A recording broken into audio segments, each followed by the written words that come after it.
When my son told me I was nothing without his father's money, I smiled through the humiliation as our family watched in silence. Days later, I was standing in the lawyer's office as the will was read, watching his face transform from arrogant to desperate. That's when I realized life isn't just a game of chess. It's about knowing which pieces your opponent values most before you make your move. If you're watching this, subscribe right now and comment if you've ever had family betray you at a holiday dinner. Trust me, what happens next in this story will make your jaw drop. The first sign of trouble came 3 days before Christmas, when Daniel arrived at the estate without calling first. My son, my only son, standing on the doorstep with 2 designer suitcases and that smile that always meant he wanted something. The smile that looked so much like his father's that sometimes it hurt to look at him. "Mom," he said, giving me a perfunctory kiss on the cheek. "The place looks exactly the same. I figured you'd have redecorated by now." I stepped aside to let him in, noting how he surveyed the marble foyer of the home where he'd grown up, eyes calculating rather than nostalgic. 6 months since we buried Maxwell, and this was only Daniel's second visit. "Why would I redecorate?" I asked, closing the heavy oak door against December's bite. "Your father and I chose everything together." Daniel shrugged, handing his cashmere coat to Marion, our housekeeper of 20 years. "It's just so dated. All this dark wood and oil paintings. You could turn this place into something spectacular." "It is spectacular," I said quietly. "To me." His phone chimed, and just like that, I lost him to the screen, his fingers tapping furiously. At 36, my son had his father's height and jawline, his ambitious eyes, but none of Maxwell's warmth. None of the tenderness that had made me fall in love with my husband 40 years ago, when we were both young and struggling, before the right pharmaceuticals empire made us wealthy beyond imagination. "Where's Veronica?" I asked, referring to his wife of 3 years. "Coming tomorrow. Some charity thing she couldn't get out of." He didn't look up from his phone. "The old man's lawyer called me yesterday. Said the will reading is scheduled for Christmas night." Bit dramatic, don't you think? The old man. Never dad anymore. Not since the argument started. Not since Maxwell refused to let Daniel take over as CEO. "It's what your father wanted," I said, leading him toward the kitchen where I'd been preparing dinner. "He thought it would be appropriate." Appropriate to ruin Christmas with business? Typical. Daniel finally pocketed his phone. "Who else is coming? For Christmas or the will reading?" "Both." I busied myself with the pot of soup on the stove. "Your sister and her family arrive tomorrow. Thomas is bringing his boyfriend this year. And Uncle Philip and Aunt Meredith fly in Christmas morning." Daniel snorted. "So the whole circus will be here when the old man's fortune gets divided up." I turned to face him, wooden spoon in hand. "Is that all you care about? The money?" His expression softened, but it didn't reach his eyes. "Of course not, Mom. But let's be real. Dad built an empire. Someone has to take care of it now that he's gone. And you think that someone should be you." "I know it will be me." He grabbed an apple from the fruit bowl, taking a sharp bite. "Dad might have had his issues with my management style, but he wouldn't leave the company to anyone else. Blood is blood." I thought of the conversations Maxwell and I had in those final months as cancer consumed him inch by inch. How he'd held my hand with fingers grown thin, whispering his fears about Daniel's recklessness, his gambling debts hidden in shell companies, the affairs that Veronica pretended not to notice. "Your father wanted what was best for the company," I said carefully. "For all of us." Daniel's eyes narrowed, suddenly suspicious. "What does that mean? Did he tell you something?" "We were married for 40 years, Daniel. We talked about everything. But the will, you don't know what's in it." I shook my head. Maxwell was very private about that. Said it would be his final gift to the family. A gift. That's how he described it as he signed the documents from his hospital bed, attorney and notary standing solemnly beside him. "Elena," he'd whispered, "this will be my final gift to you. The truth always reveals itself in the end." Daniel watched me with calculation in his eyes, the same look he'd given boardroom opponents before destroying them.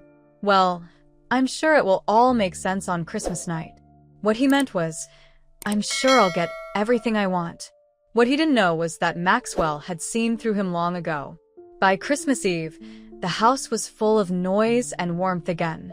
My daughter Sophia arrived with her husband James and their twins, Emma and Noah, now 16 and full of teenage energy. Thomas, my youngest, brought his boyfriend Eli, both of them still in the honeymoon phase of their relationship, holding hands under the dinner table when they thought no one was looking. Even Philip and Meredith, Maxwell's brother and his wife, seemed in good spirits despite the obvious absence at our gathering.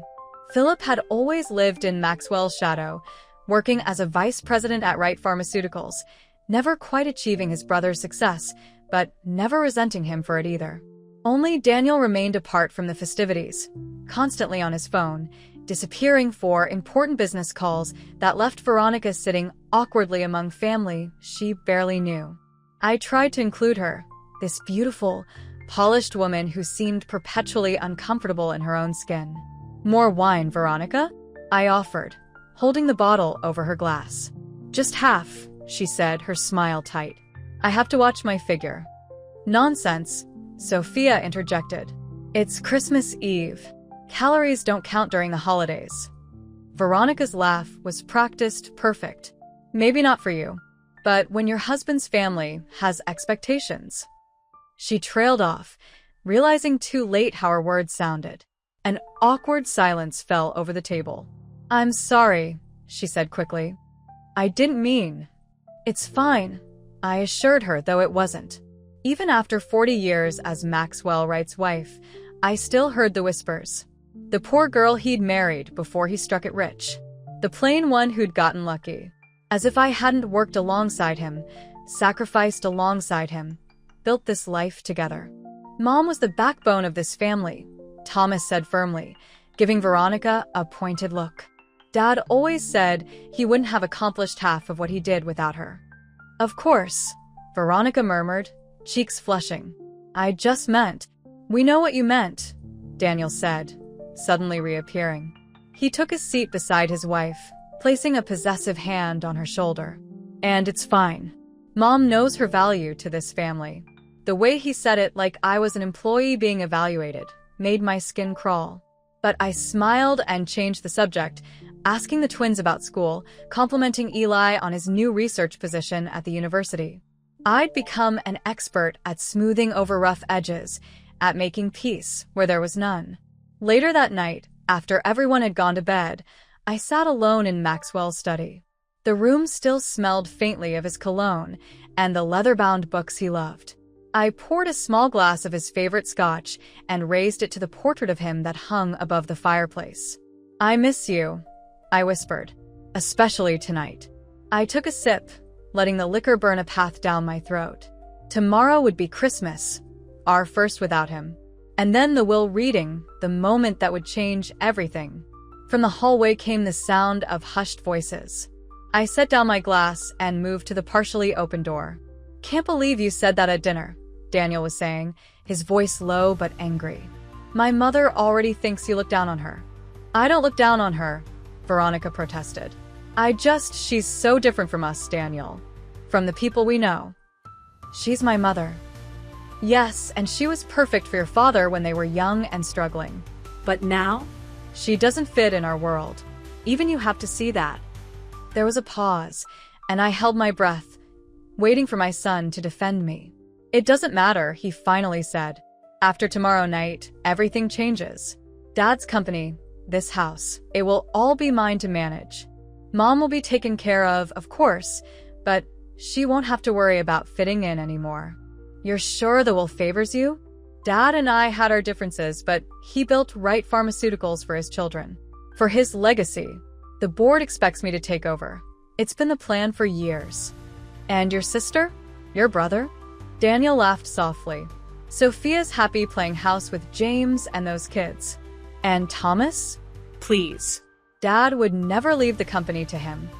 Because he's gay? Because he has no head for business. He'd run it into the ground in a year.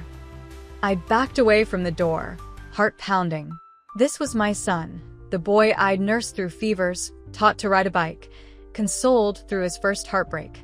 When had he become this cold, calculating stranger? Maxwell had known, had seen the change in him long before I allowed myself to. It was why we'd fought so much in those final years, me defending Daniel, insisting he just needed time to mature, Maxwell arguing that some flaws went deeper than immaturity. He sees people as tools, Elena, Maxwell had told me during one of our last conversations. Even you. Maybe especially you. I hadn't believed him then. Or perhaps I hadn't wanted to. Now, listening to Daniel dismiss his siblings, dismiss me, I felt a chill that had nothing to do with the winter night outside. For the first time, I was afraid of what Christmas Day would bring. Christmas morning dawned bright and cold, sunlight glinting off fresh snow that had fallen overnight. For a few precious hours, the tension seemed to dissipate as presents were exchanged, breakfast was shared, and even Daniel joined in the family photos. "You look beautiful, Mom," Sophia said, adjusting the collar of the cashmere sweater she'd given me. "Blue has always been your color." "She's right," Thomas agreed, snapping a picture with his phone. "It brings out your eyes." I smiled, grateful for their kindness, for the normalcy of the moment. This was what Christmas should be, family together, celebrating love rather than material things. But as afternoon faded into evening, the mood shifted. Everyone knew what was coming. Dinner became a performative affair, with forced laughter and too much wine.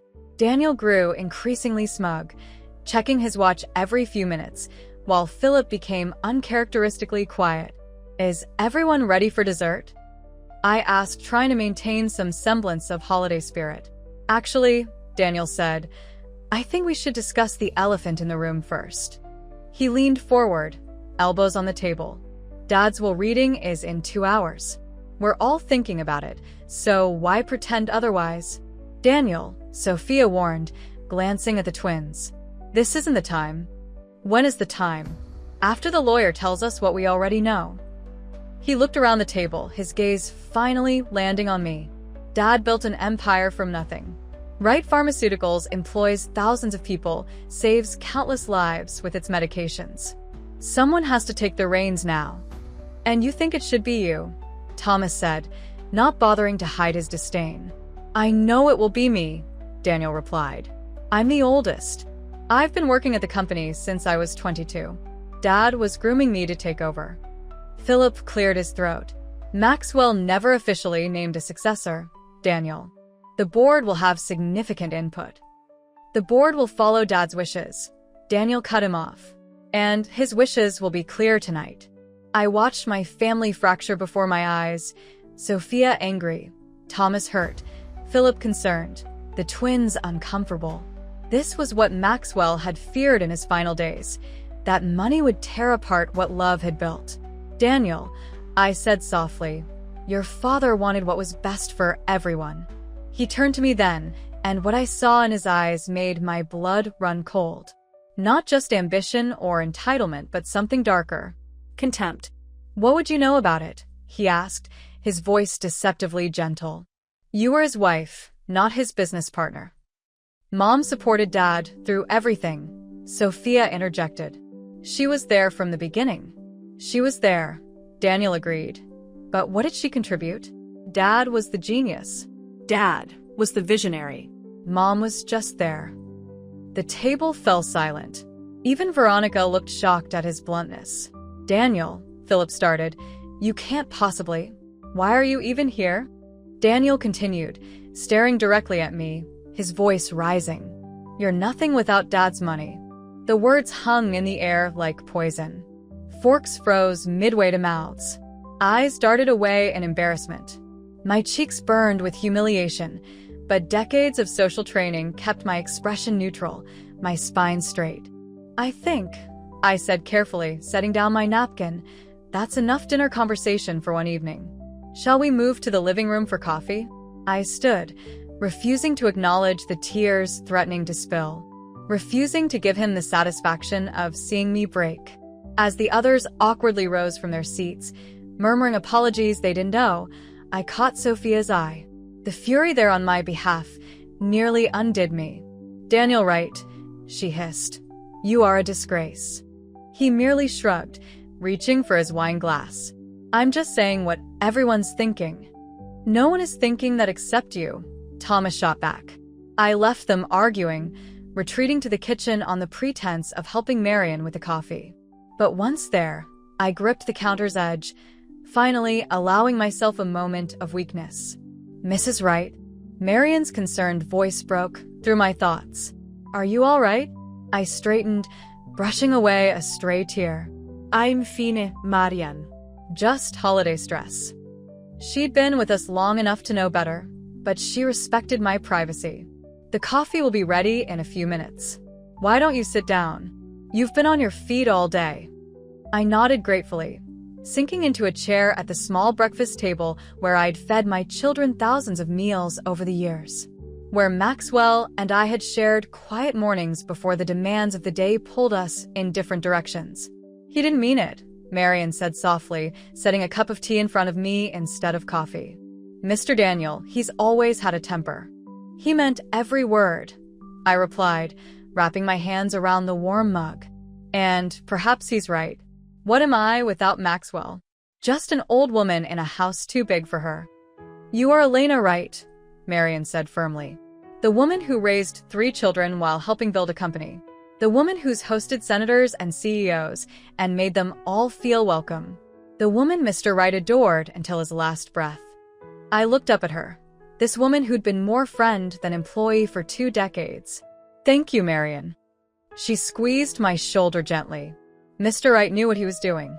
Trust in that.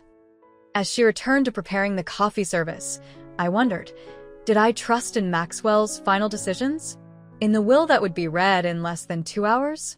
Part of me feared what was coming, not for myself, but for my children, for this family that already felt like it was splintering.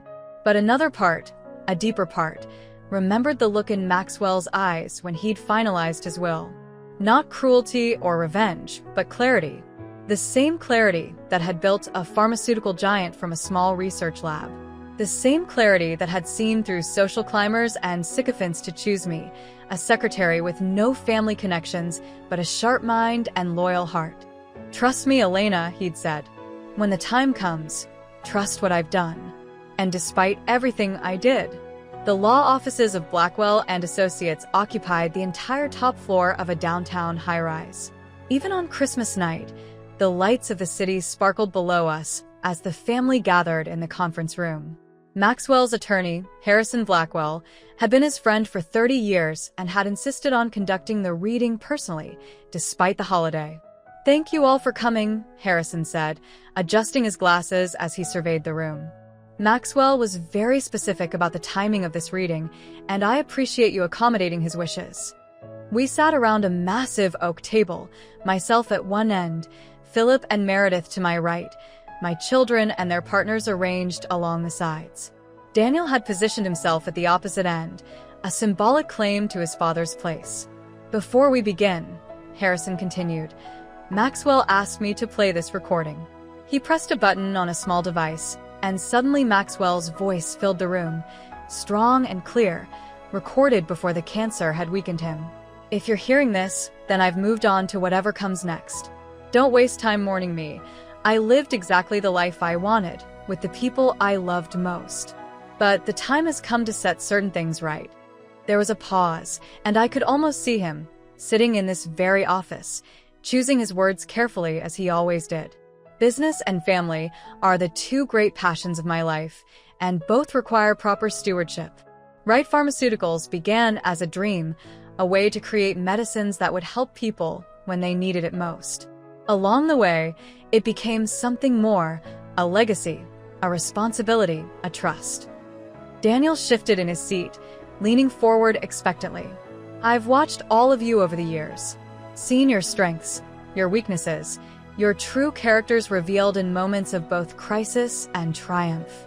And based on what I've seen, I've made my decisions about the future." Another pause, longer this time.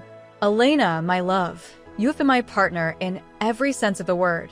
When others saw a secretary, I saw the woman who would challenge me, support me, and love me through 40 years of struggles and successes. Everything I've built, we built together." Tears pricked my eyes, but I held them back. This wasn't the time for grief, but for whatever came next. To my children, Sophia, Daniel, Thomas, I have loved you from your first breaths. But love doesn't mean blindness. It means seeing clearly and acting accordingly. The tension in the room was palpable now. Daniel's knuckles had gone white where he gripped the arms of his chair. And to my brother Philip, thank you for your loyalty, your counsel, and for never once begrudging me the spotlight. You're a better man than I ever was. The recording ended, leaving behind a heavy silence. Harrison cleared his throat and opened the thick folder in front of him. Now, to the last will and testament of Maxwell Edward Wright, he began formally. First, regarding Wright Pharmaceuticals. This was it, the moment Daniel had been waiting for. He straightened, a smile playing at the corners of his mouth.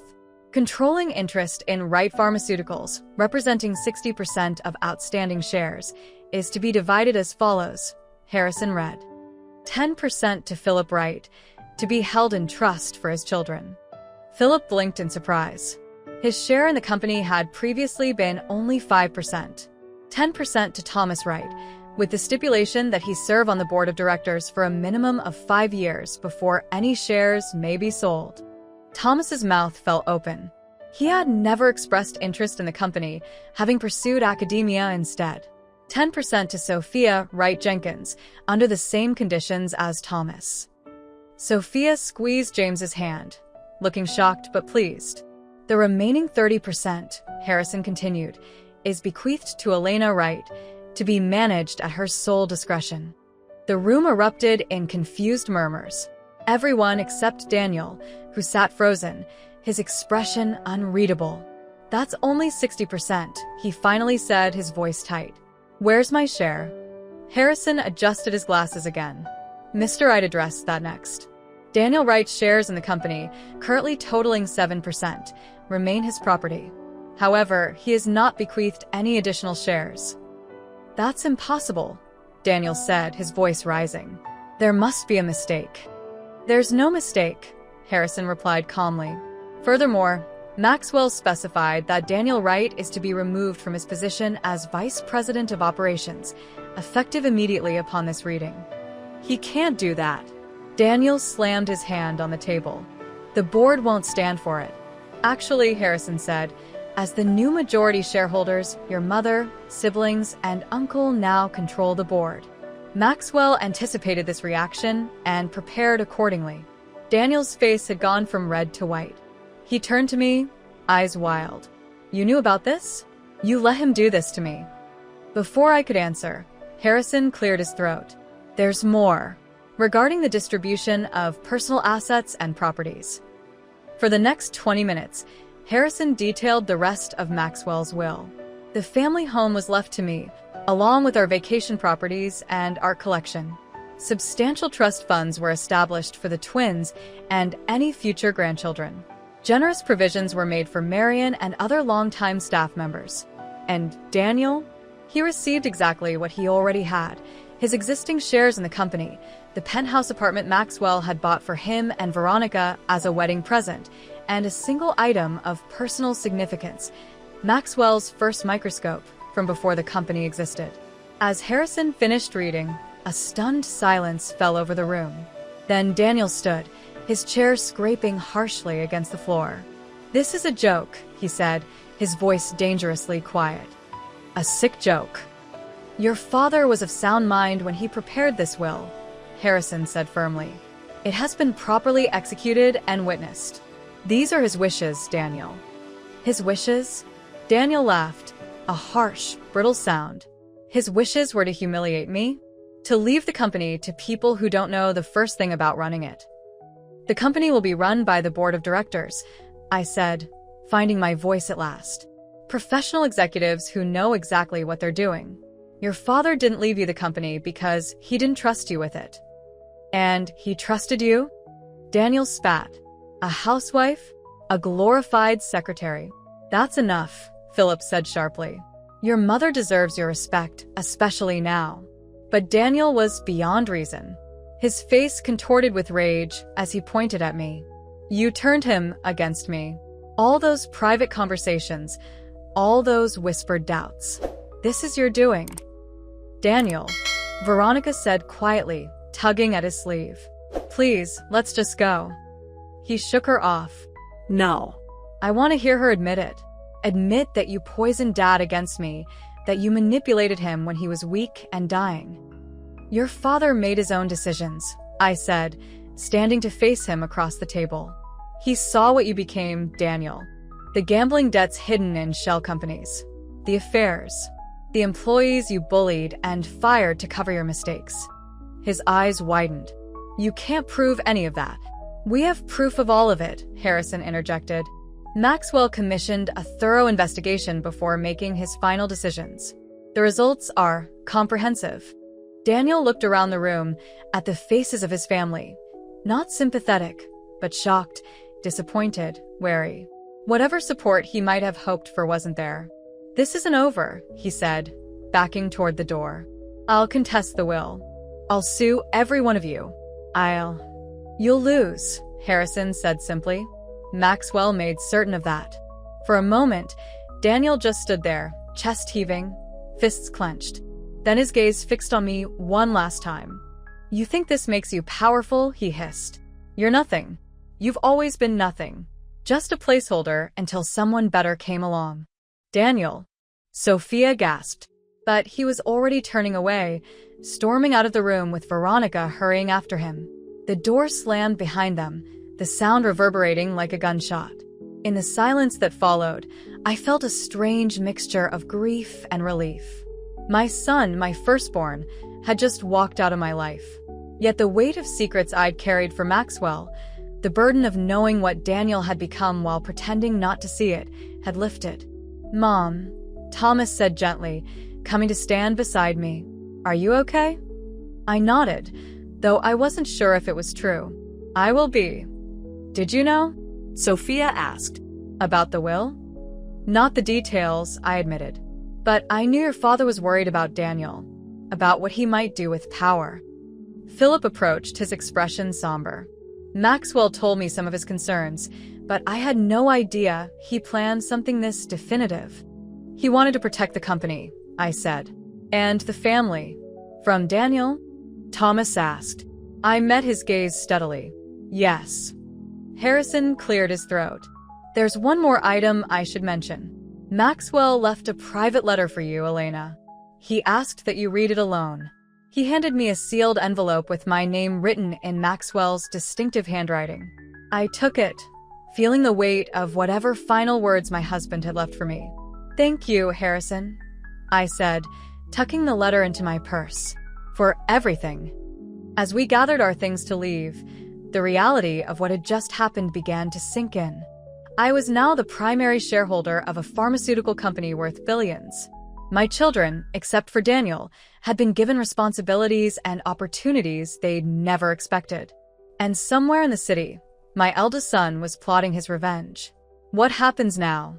Sophia asked as we rode the elevator down to the parking garage. Now, I said, straightening my shoulders, we honor your father's wishes. We protect what he built. And we prepare for whatever comes next. Because I knew Daniel well enough to know this wasn't over. The look in his eyes as he left, it wasn't just anger or disappointment. It was hatred. And hatred, unlike grief, doesn't fade with time. It festers. It plans. It waits for the perfect moment to strike. When I returned home that night, the house was quiet. Too quiet. Marion had left a lamp on in the foyer, but the rest of the rooms were dark. I moved through them slowly, turning on lights, trying to dispel the shadows and the sense of foreboding that had followed me home. In Maxwell's study, I finally opened the letter. His handwriting, once so strong and confident, had become shakier toward the end, but the words were clear. My dearest Elena, by now you know what I've done. I hope you understand why it was necessary. Daniel has changed. Perhaps it's my fault. Too much privilege, too few consequences.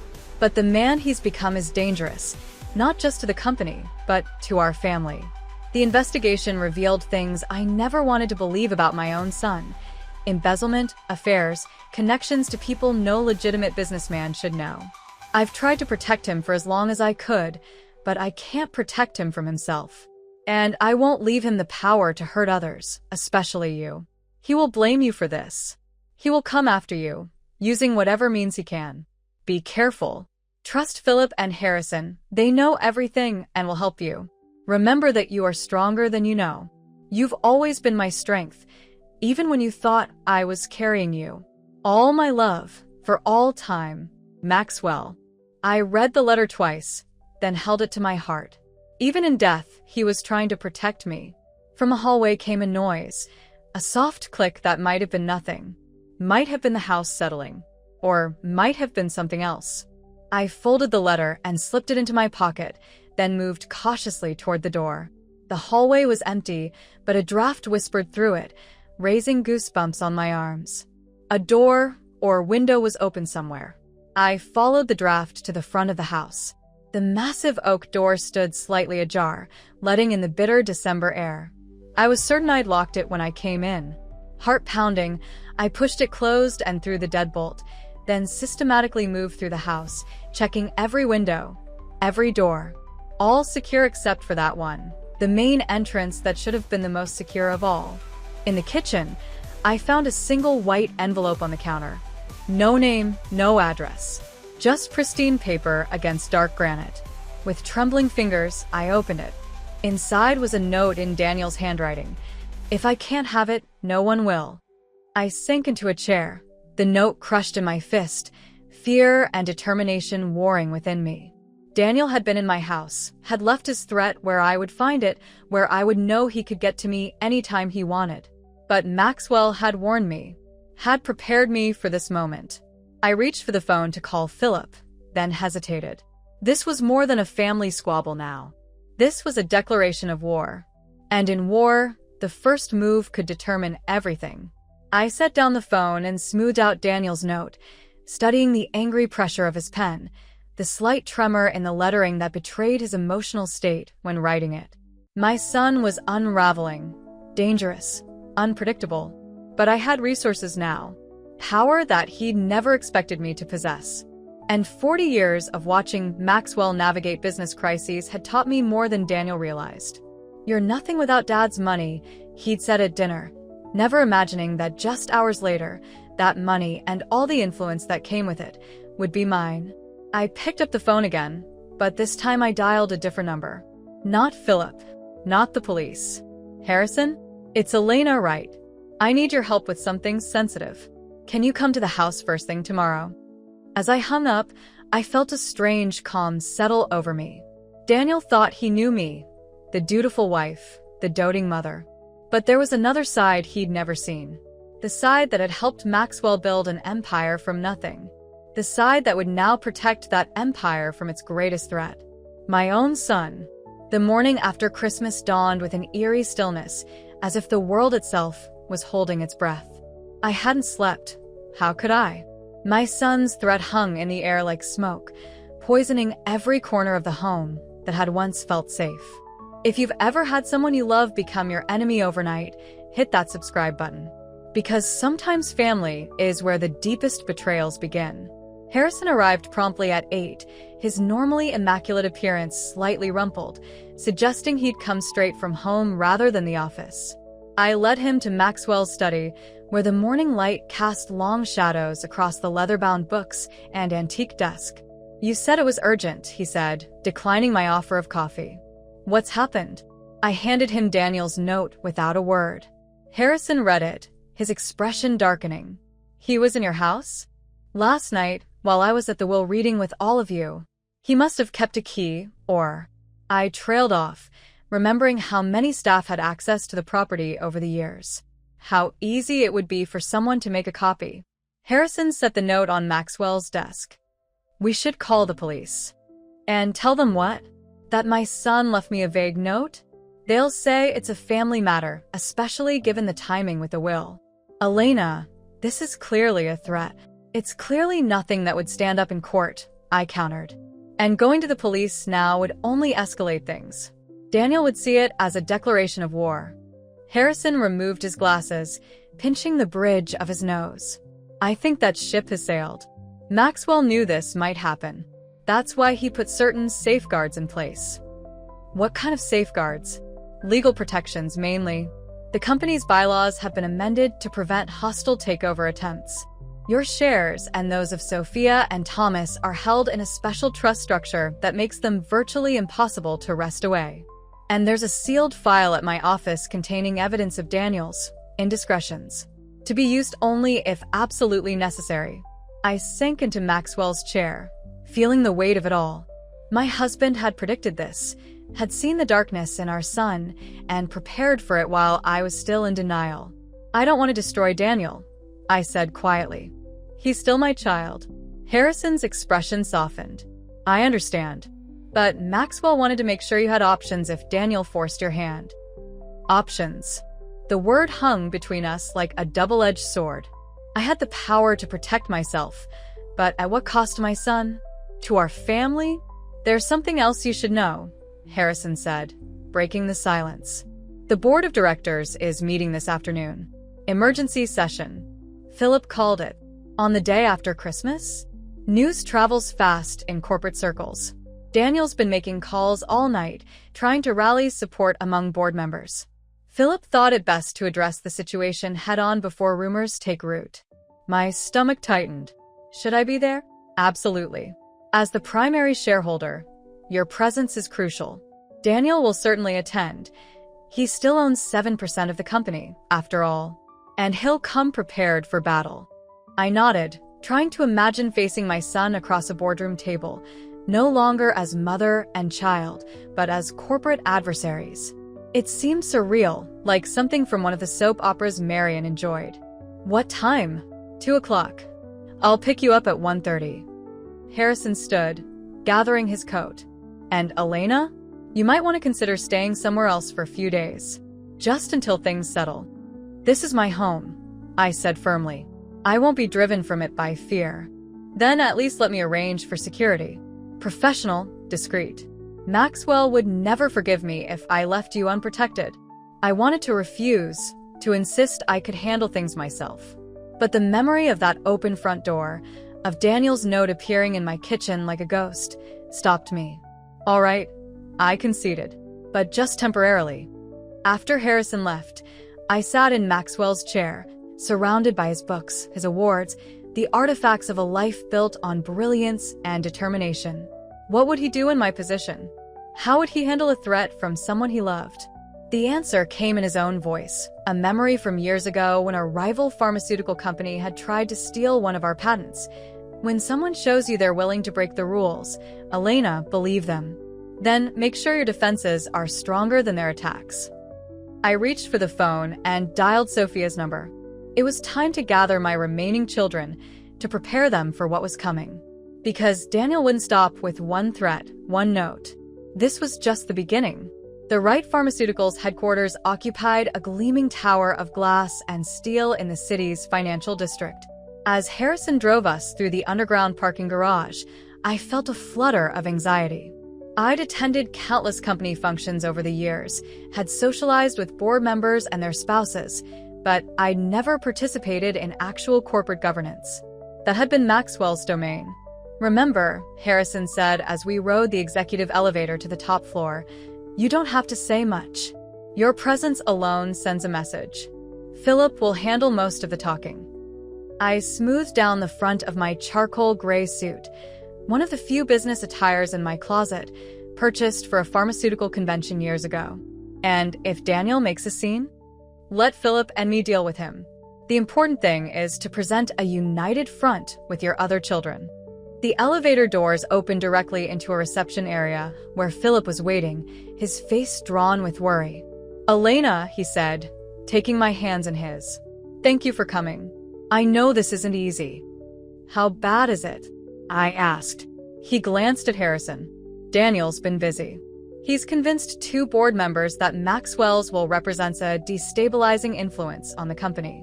They're pushing for an interim leadership structure until things normalize. Meaning until Daniel can find a way to seize control, Harrison translated grimly. Exactly. But we still have the majority. 7 of the 12 board members have confirmed they'll support our position. And the other 3? I asked. Philip hesitated, undecided, or at least not returning my calls. Before I could respond, the reception doors opened and Thomas appeared, looking uncharacteristically formal in a tailored suit. "Mom," he said, kissing my cheek. "Uncle Philip, is Sophia here yet?"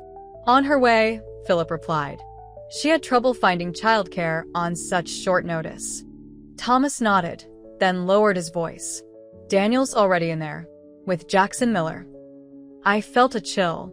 Jackson Miller was one of the most aggressive corporate attorneys in the city, known for scorched earth tactics in boardroom battles. "He works fast," Harrison murmured.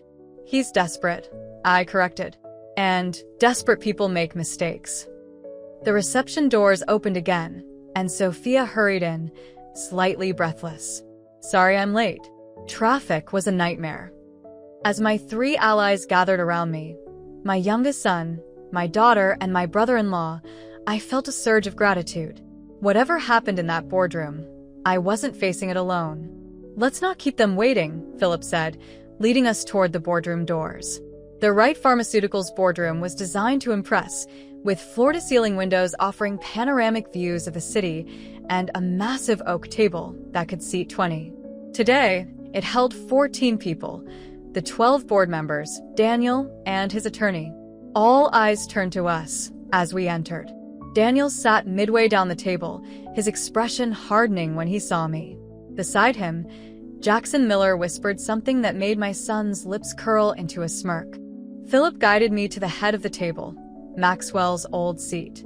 I hesitated for just a moment before taking it, aware of the symbolism, the power shift it represented. Sophia and Thomas flanked me on either side, with Harrison and Philip completing our side of the alliance.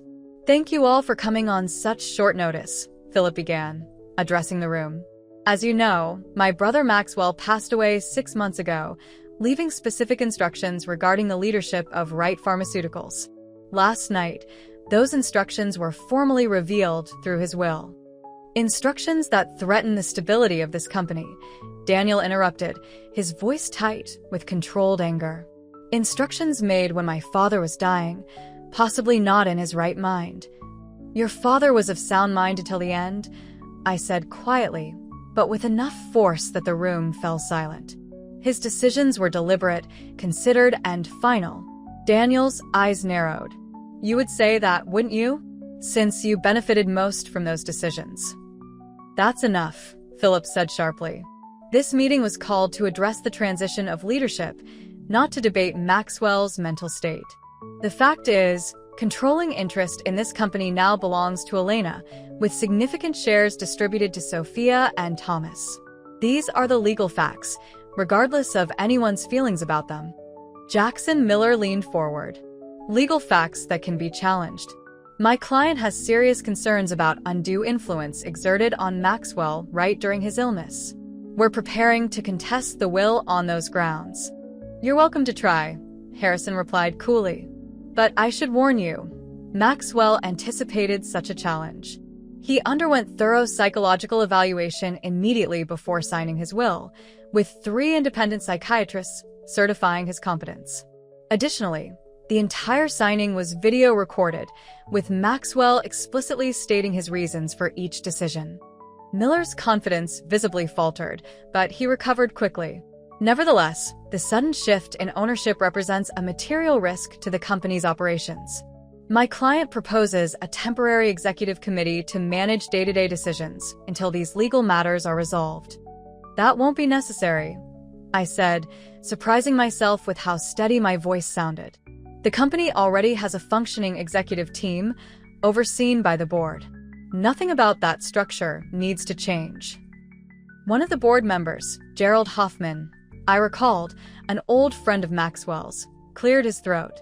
"With all due respect, Mrs. Wright, running a pharmaceutical company requires specialized knowledge. Maxwell's expertise can't simply be inherited." "I'm not proposing to run the company myself, Mr. Hoffman," I replied. "The current executive team will continue their excellent work. The only change is who they ultimately report to, this board, which now answers to a different set of majority shareholders." "Shareholders with no business experience," Daniel interjected. My sister is a housewife. My brother is an academic. And my mother. He paused, contempt dripping from every word. My mother has never worked a day in her life. The room tensed, board members shifting uncomfortably at the naked hostility. But before I could respond, Sophia leaned forward.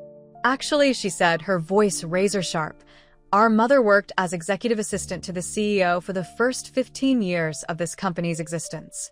She was present for every major decision, every crisis, every triumph. She may not have had the title, but she helped build Wright Pharmaceuticals from the ground up. Daniel rolled his eyes. Taking notes in meetings isn't the same as making decisions. No, Thomas agreed, surprising me by joining the fray. But understanding how decisions are made, watching the process for 15 years, then being married to the decision-maker for 40 years, that creates a perspective none of us can match. Not even you, Daniel. Daniel's face flushed with anger. This is ridiculous. The company needs experienced leadership, not sentimentality. My father built this business to save lives, to advance medicine. Are we really going to risk all that because he had a moment of weakness at the end? A moment that lasted months, Philip noted dryly, during which he consulted extensively with me, with Harrison, with members of this very board about the future of the company. Then why wasn't I included in those discussions? Daniel demanded. I was vice president of operations. I should have been the first person consulted. The room fell silent again, the question hanging in the air.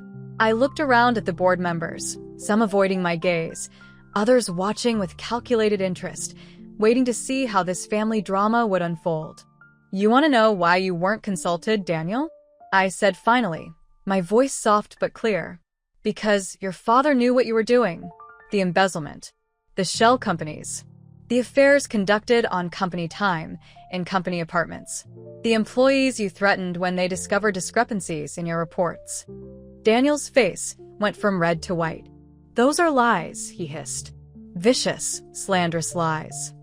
They're documented facts, Harrison corrected, opening his briefcase and removing a slim folder.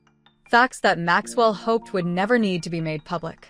But since you've forced the issue, he slid the folder across the table toward Gerald Hoffman, who opened it with evident reluctance. As he read, his expression changed from skepticism to shock to something approaching disgust. Is this verified? He asked Harrison. Every word. Bank records, witness statements, photographs. Maxwell had a very thorough investigation conducted before making his final decisions. Gerald closed the folder and passed it to the board member beside him, who repeated the process. As the folder made its way around the table, the atmosphere in the room shifted palpably. Glances that had been merely curious became cold. Expressions that had been neutral hardened into judgment. Daniel watched it happen, his composure cracking with each passing second.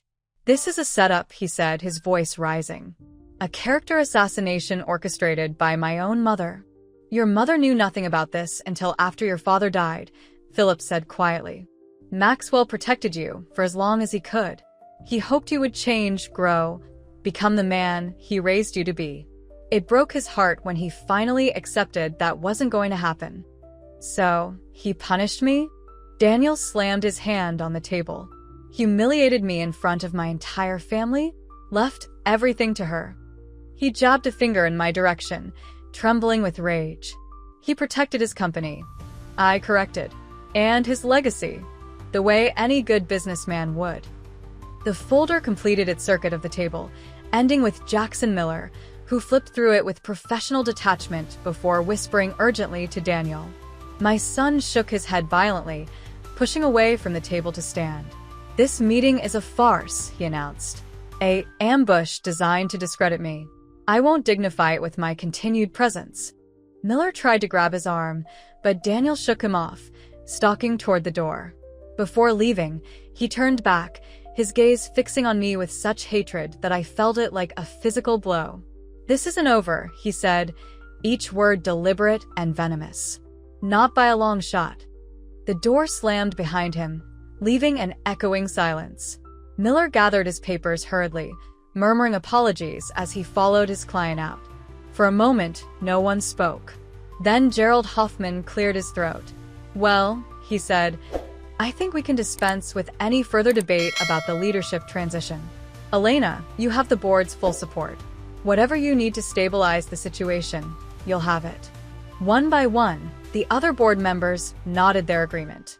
Even those who had seemed skeptical earlier now appeared convinced, whether by the evidence against Daniel or simply by the display they'd just witnessed. "Thank you," I said, relief washing over me. "I promise to honor Maxwell's vision for this company, and I'll be relying heavily on all of your expertise as we move forward." The rest of the meeting passed in a blur of procedural details and reassurances. By the end, I felt drained but victorious. We had won the first battle. Daniel's attempted coup had been decisively defeated. But as we left the boardroom, Harrison's expression remained grave. "What is it?" I asked as we waited for the elevator. "Daniel's parting words," he replied. "I've seen enough corporate wars to know when someone's just getting started. He's humiliated, cornered, and still dangerous. What can he do? The board is with us. His reputation is in tatters. It's not what he can do officially that worries me. It's what he might do out of desperation." The elevator doors opened, and we stepped inside. As we descended toward the parking garage, I thought of Daniel's face as he left, the raw hatred in his eyes, the promise of retribution. Harrison was right. This victory had only made him more dangerous. But I had won. For today, at least, I had won. 3 days passed without any sign of Daniel. No calls, no messages, no further threats. Sophia and Thomas returned to their own homes, though they called daily to check on me. The security team Harrison had arranged maintained a discreet presence around the estate, and life began to settle into a new, if uneasy, routine. On the 4th day, I met with Philip at Wright Pharmaceuticals to discuss ongoing projects and priorities. It felt strange sitting in Maxwell's old office, surrounded by his achievements while trying to chart my own course. "The European expansion is going well," Philip was saying, reviewing notes on his tablet. "The Berlin facility should be operational by March. And the new cancer drug is entering final trials next month. Early results are promising." I nodded, trying to absorb the details. "And the staff? How are they adjusting to the changes?" Philip's expression softened. "Better than expected. There was some uncertainty at first, but your address to the executive team yesterday went a long way toward calming fears. You reminded them of Maxwell more than you realize." "I'm not trying to be Maxwell," I said quickly. "I can't be." "No, but you share his values. His vision for what this company should be. That's what matters." He set down the tablet, studying me. "You're doing well, Elena. Better than anyone expected. Even you?" He smiled. "I always knew you were stronger than you appeared. Maxwell knew it too. It's why he trusted you with all this." I returned his smile, grateful for his support. Philip had been a constant presence these past days, guiding me through the complexities of corporate governance, introducing me to key personnel, helping me find my footing in this new role. "There is one thing we need to discuss," he said, his tone turning serious. "The annual shareholders meeting is in 3 weeks. Normally, it's a formality, but under the circumstances. Daniel might use it as a platform." I finished for him. Exactly. "As a shareholder, he has the right to attend. To speak. And given his temperament lately, that could be disruptive." I sighed, rubbing my temples. "Can we postpone it? Not without raising even more questions. The best strategy is to prepare thoroughly, present a unified front, and hope Daniel has cooled off by then." Hope seemed like a fragile thing to rely on, but what choice did we have? We couldn't legally exclude Daniel from a meeting of shareholders. We could only prepare for whatever he might do. 3 weeks, I mused. A lot can happen in 3 weeks. Philip nodded grimly. "That's what I'm afraid of." As if on cue, my phone rang, a number I didn't recognize. I excused myself and answered. "Mrs. Wright?" a woman's voice asked, tentative and strained. "It's Veronica, Daniel's wife. We need to talk." I felt a jolt of surprise. Veronica had always been polite but distant, clearly more aligned with Daniel than with me. Of course, Veronica. What is it? Not over the phone. Can we meet somewhere? Privately? The tension in her voice set off warning bells. Is everything all right? A pause, then. No, nothing is all right. Please, I wouldn't ask if it wasn't important. I glanced at Philip, who was watching me with concern. When and where? There's a cafe on Elmwood Avenue, Rosalind's. Can you meet me there in an hour? I'll be there. As I hung up, Philip raised an eyebrow. Veronica? She wants to meet. She sounds frightened. It could be a trap, he warned. Daniel using her to get to you. The thought had crossed my mind, but I'd seen Veronica at family gatherings, watched how she deferred to Daniel, how she flinched sometimes when he spoke too sharply. If anyone was being used in that marriage, it wasn't Daniel.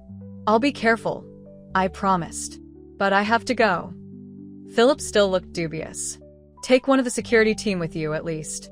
Have them wait outside the cafe. I agreed, though the idea of needing bodyguards to meet my daughter-in-law felt like something from a movie, not real life. But then, nothing about the past week had felt real. Rosalind's was a small, elegant cafe tucked between a bookstore and a boutique on a tree-lined street away from the main shopping districts. I arrived 15 minutes early, instructing my security escort, a former police officer named Mark, to wait in the car across the street. Inside, the cafe was half empty, the lunch rush not yet begun. I chose a table toward the back, facing the door, so I could see Veronica arrive. A waitress brought me a cup of Earl Grey, and I sipped it slowly, trying to calm my nerves. Precisely on time, the door opened and Veronica stepped in. She looked different than she had at Christmas, her usual polished appearance replaced by something more hurried.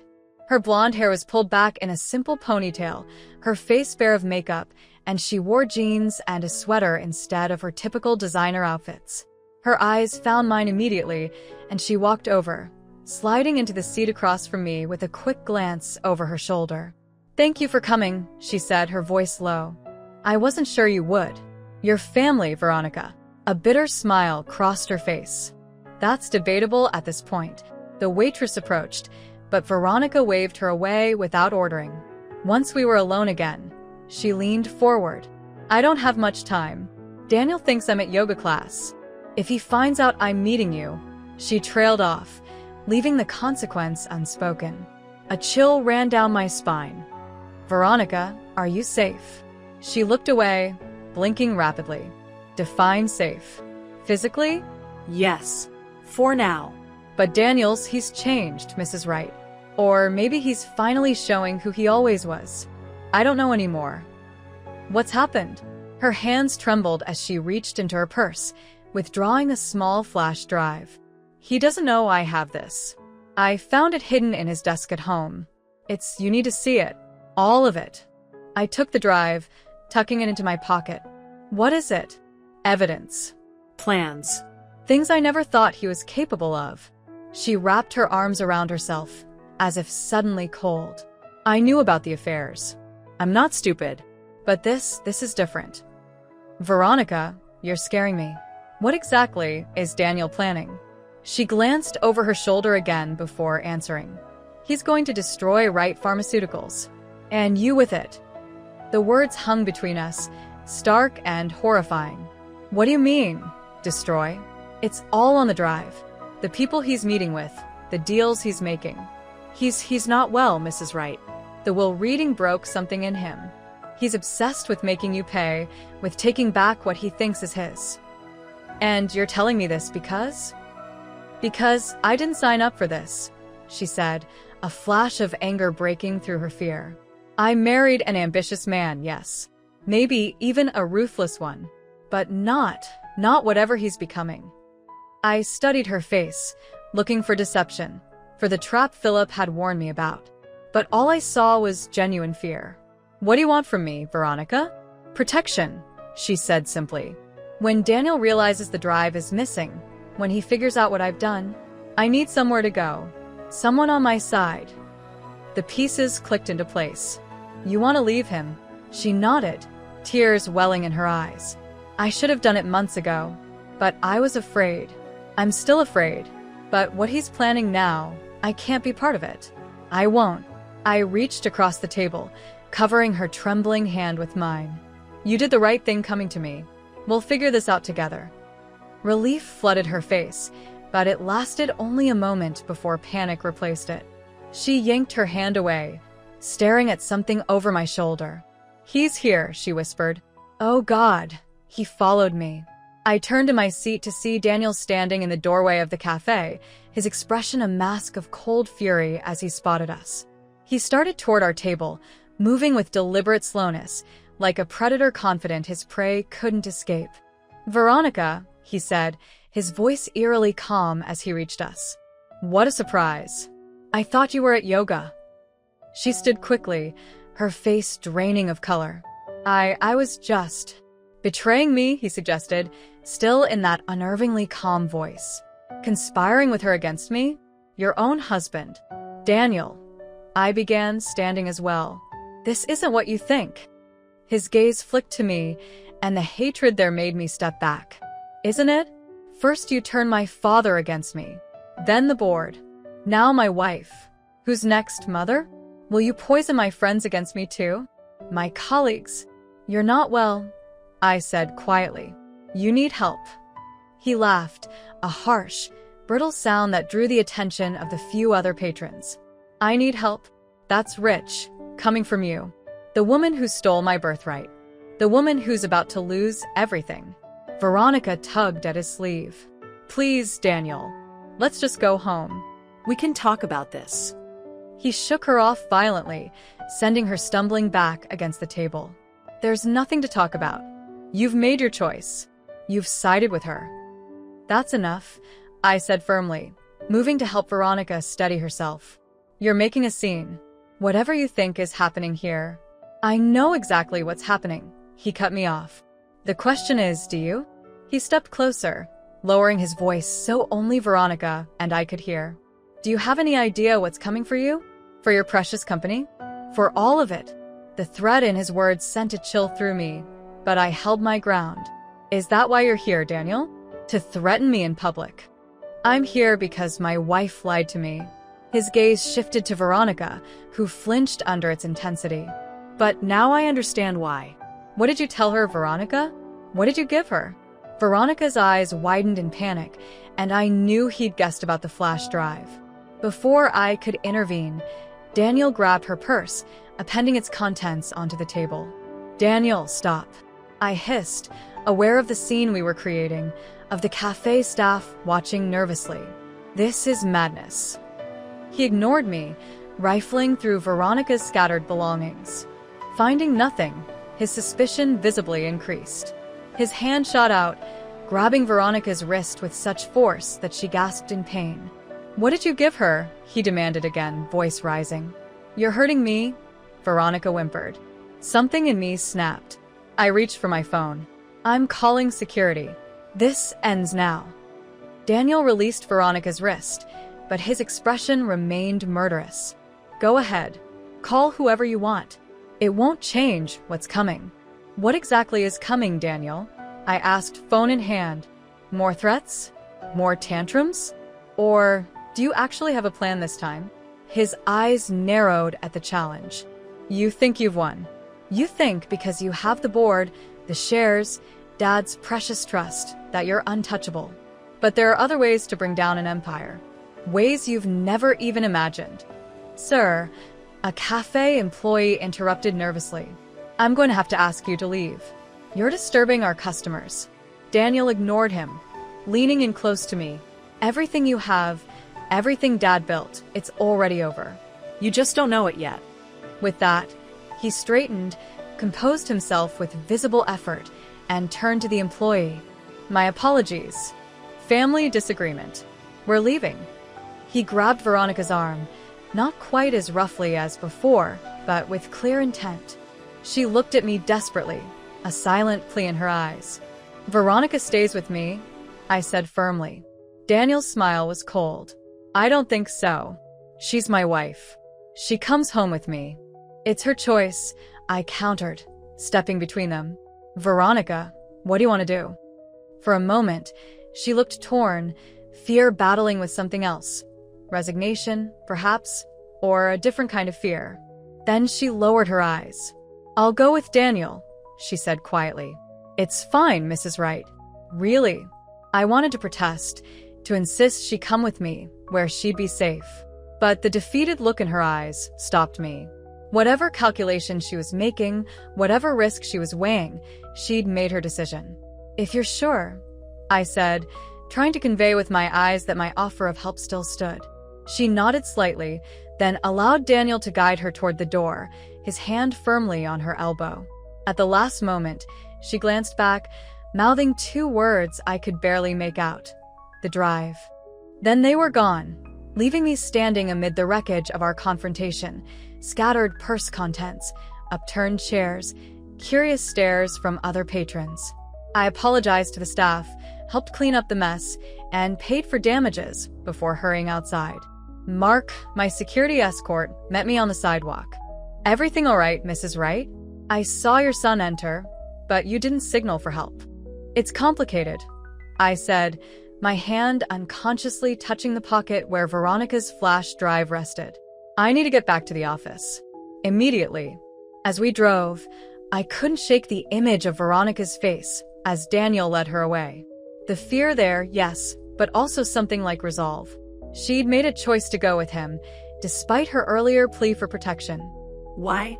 And more urgently, what was on this drive that had frightened her so badly? What plan of Daniel's was so terrible that it had driven her to betray him? I had a sinking feeling I was about to find out, and that nothing would be the same afterward. When I plugged the flash drive into my computer, my hands were shaking so badly I nearly dropped it. The files that appeared on my screen turned my blood to ice. Evidence of a conspiracy so elaborate, so vindictive, I could barely comprehend it was my own son behind it all.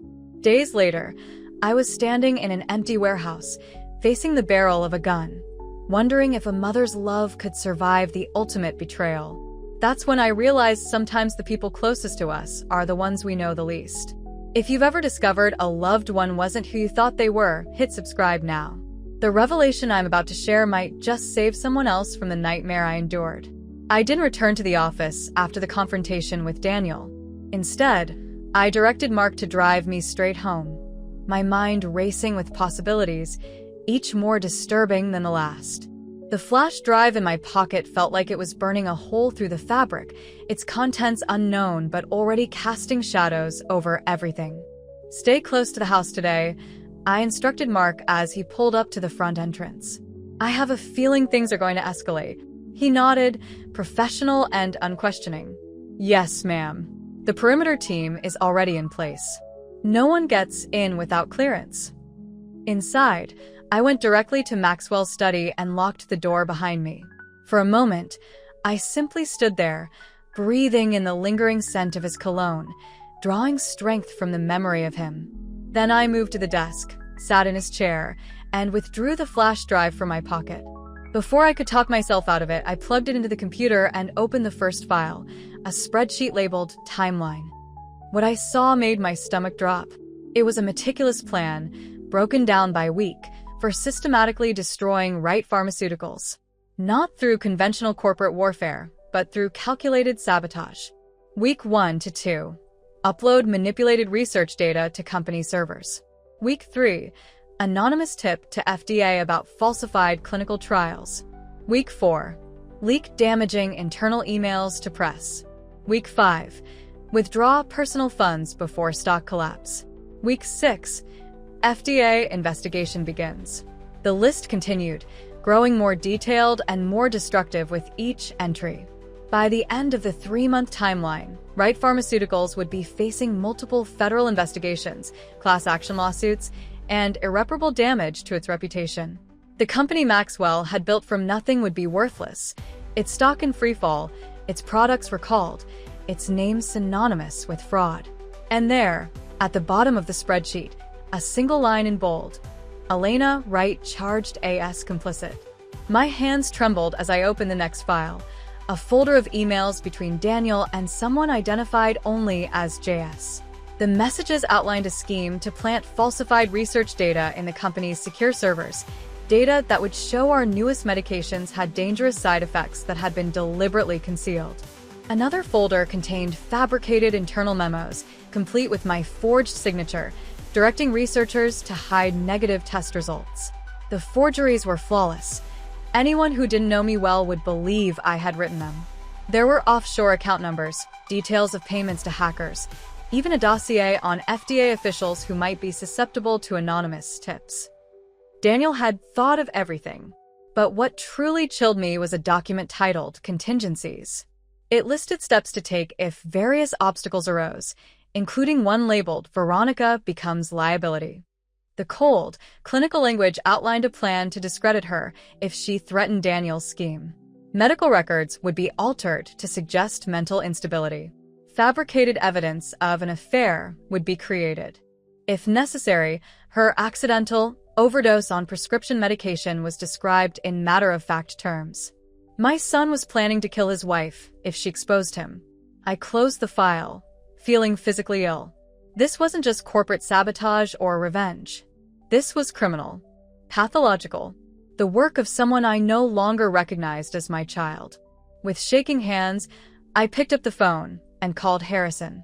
"I need you at the house," I said when he answered. Now. "And bring Philip.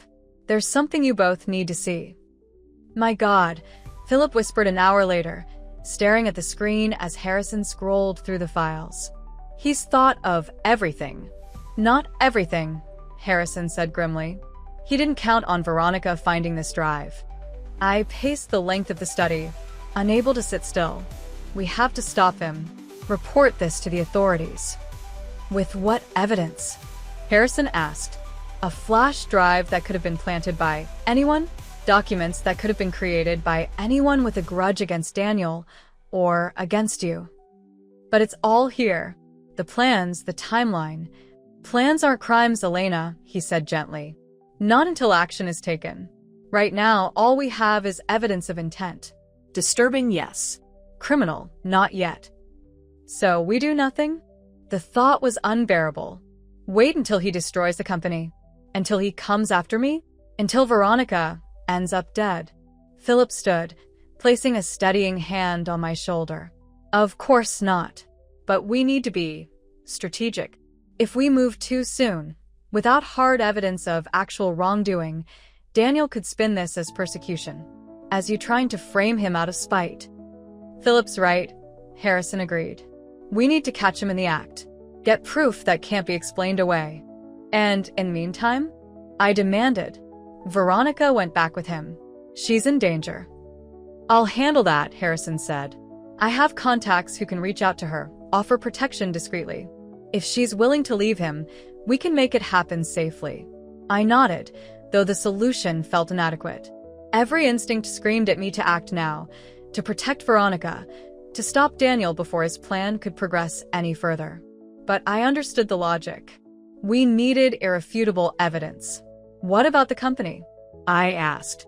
"If Daniel is planning to upload false data to our servers, we need to prevent that." "I'll alert IT security," Philip said. "We'll implement enhanced monitoring, additional authentication protocols. Make it impossible for anyone to access those systems without multiple approvals. And I'll quietly reach out to our contacts at the FDA," Harrison added. "Not with accusations, but with a general heads up that there might be attempts to file false reports against Wright Pharmaceuticals. They've seen corporate sabotage before. They'll know what to look for." It was a plan. Not perfect, but better than nothing. Still, as Philip and Harrison continued discussing details, I couldn't shake the feeling that we were missing something. That Daniel, who had always been 3 steps ahead in business negotiations, had anticipated these very countermeasures. "There's one more thing," I said, interrupting their conversation. "We need to move up the shareholders' meeting." They both looked at me in surprise. "Move it up?" Philip repeated. "Why?" "Because Daniel's timeline starts now. We can't wait 3 weeks to address the shareholders. By then, the damage might already be done." Harrison frowned. "Moving up a scheduled meeting requires justification. The bylaws are clear." "Then we call a special emergency meeting," I insisted. Before the regular one. We inform the shareholders about what's happening, get ahead of Daniel's narrative. Without proof, Philip asked doubtfully. It would be your word against his. And making accusations this serious, without evidence, could backfire dramatically. We don't accuse him directly, I clarified. We simply inform shareholders that we've received credible information about a potential threat to the company. We outline the enhanced security measures we're implementing, emphasize that protecting Wright Pharmaceuticals' integrity is our top priority. Harrison considered this, then nodded slowly. It could work. Frame it as prudent caution rather than accusation. Daniel wouldn't be able to object without seeming suspicious. Exactly. And it puts everyone on alert, board members, executives, major shareholders. Makes it that much harder for Daniel to execute his plan unnoticed. Philip still looked concerned. He'll know we're onto him. It might force him to accelerate his timeline. Or try something we haven't anticipated. He already knows we're onto him, I pointed out. Veronica didn't just disappear from that cafe. She went with him. By now, he's realized the drive is missing. He knows she gave it to me. The implication hung heavily in the air. If Daniel knew his plan was exposed, what would he do next? What desperate measures might he take? I'll call the security team, Harrison said, pulling out his phone. Have them increase surveillance, both here and at the company headquarters. And I'll start the process for the emergency shareholders meeting, Philip added. We can probably make it happen within 48 hours. As they set their plans in motion, I moved to the window, staring out at the manicured grounds of the estate. Somewhere out there, beyond the protective perimeter, my son was plotting my downfall. The boy I had raised, loved, nurtured, now a stranger filled with hatred. How had it come to this? What crucial moment had I missed? What warning sign had I ignored that allowed Daniel to become this person? Had Maxwell seen it happening? Had he tried to warn me in ways I'd been too blind to recognize? The questions offered no answers, only a deep, aching grief for what was lost. Not just Maxwell, but the son I thought I knew. The family I thought we were. That night, I couldn't sleep. After Harrison and Philip left, I tried to distract myself with work, reviewing company reports, preparing for the emergency shareholders meeting, but my mind kept returning to the contents of that flash drive, to the cold, calculated way Daniel had planned to destroy everything his father had built. To destroy me. Around midnight, I gave up on sleep entirely. Wrapping a robe around myself, I padded downstairs to the kitchen for tea, only to find Marian already there, a kettle on the stove. I heard you moving about, she said by way of explanation. Thought you might need something warm. I smiled gratefully, taking a seat at the counter. You know me too well. 20 years will do that. She placed a steaming mug in front of me. Chamomile with honey. Mr. Wright's insomnia remedy. The mention of Maxwell brought a fresh wave of longing. I miss him, Marian. Especially now. She nodded, her eyes sympathetic. He would know what to do about Mr. Daniel. I looked up sharply. You know about that? The security team, the urgent meeting with Mr. Blackwell and Mr. Phillip, Mr. Daniel's behavior at Christmas. She shrugged. I may be staff, Mrs. Wright, but I'm not blind. Something serious is happening. I sighed, wrapping my hands around the warm mug. Daniel is not well. He's planning to do something terrible. To the company. To me. Marian's expression didn't change. Perhaps nothing could surprise her after 2 decades in this household. Because of the will? That was the trigger. But this level of hatred, it must have been there all along, just beneath the surface. I took a sip of tea, letting its warmth spread through me. I keep wondering what I missed, how I didn't see it. Love blinds us sometimes, Marian said gently, especially a mother's love. Before I could respond, a sharp sound from outside broke the quiet, like a branch snapping, followed by the faint crackle of a security radio. I tensed, suddenly alert. Probably just the security patrol, Marian suggested, though she looked toward the darkened windows with concern. I nodded, trying to convince myself she was right, but something felt off. Wrong. The security team was professional, discreet. They wouldn't make noise during routine patrols. My phone buzzed on the counter. A text from Mark. Stay inside. Possible intruder on west side of property. Team responding. I showed Marion the message, watching her face pale. We should go to the safe room, I said, already standing. Just until they clear the property. Maxwell had installed the safe room years ago, a reinforced space in the center of the house with its own security system, communications equipment, and supplies. I'd always thought it excessive, an unnecessary precaution. Now I was grateful for his foresight. We were halfway across the kitchen when the lights went out, plunging the house into darkness. Power cut, Marion whispered unnecessarily, her hand finding mine in the dark. The generators should kick in, I replied, trying to sound calmer than I felt. But the seconds stretched into a minute, and the backup power didn't engage. Something was wrong. The generators were tested weekly, maintained meticulously. They shouldn't fail, unless someone had deliberately disabled them. My phone buzzed again. Another text from Mark, security system compromised. Multiple intruders. Lock yourself in. Police en route. Fear gripped me, but alongside it came a surge of determination. I would not cower in my own home. Not from Daniel. Not from whoever he had sent. Change of plan, I whispered to Marion. We're getting out of here. There's a service exit through the pantry, yes? Yes, but no time to argue. We need to get to the garage, take one of the cars, and go. Now. Using the flashlight on my phone, I led the way through the pantry to a narrow door that opened onto a small courtyard. From there, it was a short distance to the detached garage that housed Maxwell's collection of vintage cars. We made it halfway across the courtyard when a beam of light swept over us. I froze, pushing Marion behind me instinctively. Mrs. Wright? A voice called. One of the security team, though I couldn't place which one in the darkness. Are you all right? Relief flooded me. Yes, we're fine. The power's out, and the generators. Don't move, the voice interrupted, suddenly harsh. Hands where I can see them. The beam of light stabilized on us, and I raised my hand slowly, confusion turning to dread as the figure approached.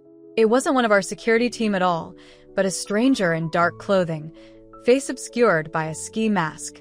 Who are you? I demanded, trying to keep my voice steady. What do you want?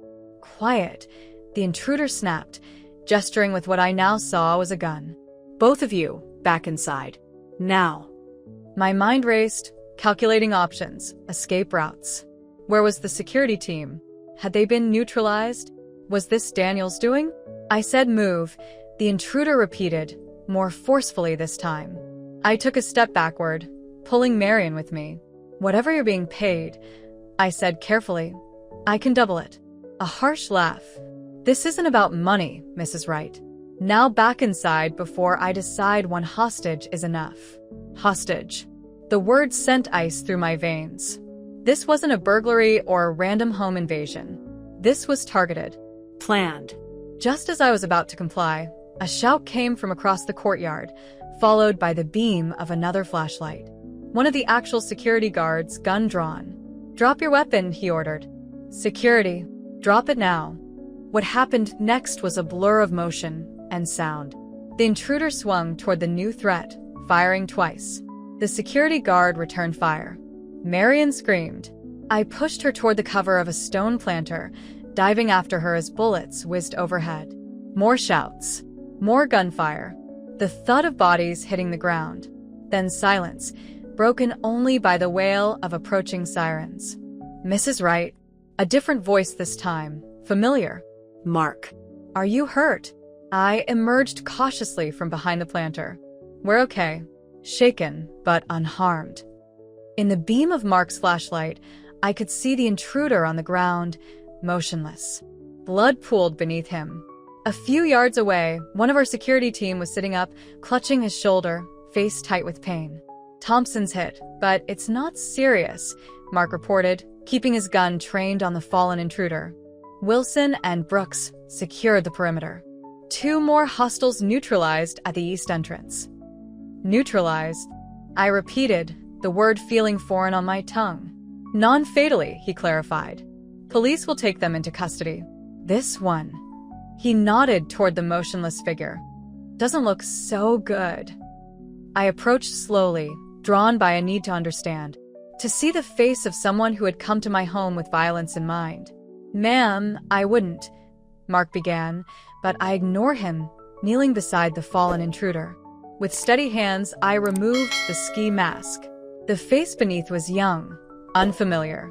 A stranger hired to do Daniel's dirty work. I felt a complex mixture of relief and disappointment.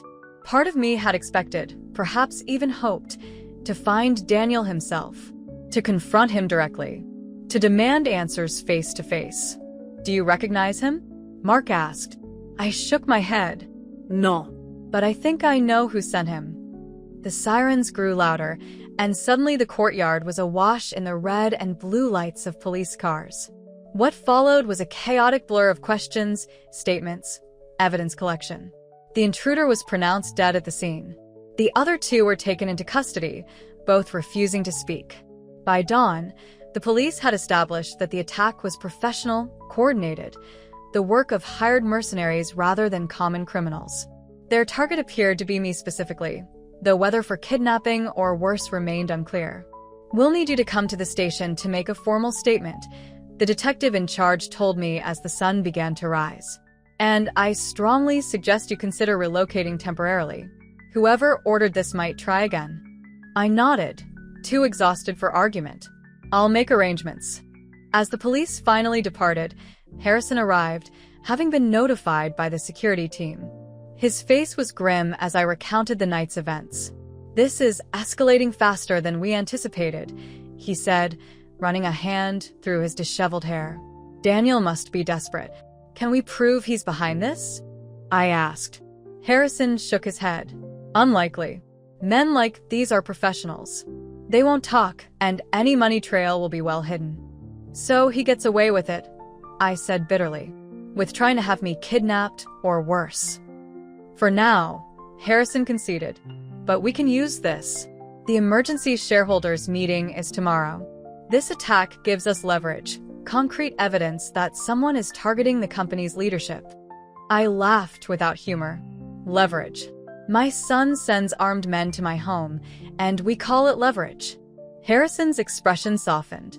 Elena, I know how painful this is, but we need to think strategically. Use every advantage. It's what Maxwell would do. He was right, of course. Maxwell had always been pragmatic, especially when facing a threat. Emotions were a luxury he set aside until the crisis was resolved. Fine, I said, straightening my shoulders. We use this. But I want something in return. Name it. I want to see Veronica. Today. I need to know she's safe. Harrison hesitated. Daniel will be watching her closely after what happened at the cafe. Find a way, I insisted. She risked everything to warn me. I won't abandon her now. After a moment, he nodded. I'll arrange it, but it will need to be discreet. Somewhere Daniel wouldn't expect. The hospital, I suggested. Wright Memorial. I'll say I'm getting checked out after the attack, which isn't unreasonable. She can meet me there under the pretense of a regular appointment. It could work, Harrison agreed. I'll make the calls. In the meantime, pack whatever you need. You can't stay here, not after tonight. I looked around at my home, the place where I'd raised my children, shared a life with Maxwell, collected decades of memories. The thought of leaving it, of being driven out by fear, filled me with a fresh wave of anger. Just temporarily, I said, more to myself than to Harrison. Until this is over. Until what was over, exactly? The immediate threat? Daniel's vendetta? The unraveling of my family? I didn't know. Couldn't imagine an ending to this nightmare that didn't involve more pain, more loss. But I knew I couldn't face it here, surrounded by reminders of what had been, of what was now broken beyond repair. Wright Memorial Hospital had been one of Maxwell's proudest achievements, a state-of-the-art medical facility funded largely by Wright Pharmaceuticals' charitable foundation. The building itself was a testament to his vision, modern, efficient, designed with both patients and medical staff in mind. As I sat in a private room in the outpatient wing, ostensibly waiting for routine tests after the previous night's trauma, I couldn't help but see Maxwell's influence in every detail. The comfortable chairs, the soothing color scheme, the emphasis on privacy and dignity. Harrison had arranged everything, pulling strings with hospital administration to secure the room and ensure no record of my visit would appear in any system Daniel might access. Now I waited, hoping Veronica would find the courage to come. A soft knock at the door made me straighten. "Come in," I called, trying to keep my voice neutral in case it wasn't her. The door opened slowly to reveal Veronica, looking even more haggard than she had at the cafe. Dark circles shadowed her eyes, and she moved with the cautious steps of someone in pain. "Veronica," I said, rising to greet her. "Thank you for coming." She closed the door behind her, glancing over her shoulder as if expecting to find someone there. "I don't have much time. Daniel thinks I'm at my regular therapy appointment." "Are you all right?" I asked, noting how she held herself stiffly, one arm wrapped protectively around her midsection. Her smile was bitter. "Define all right."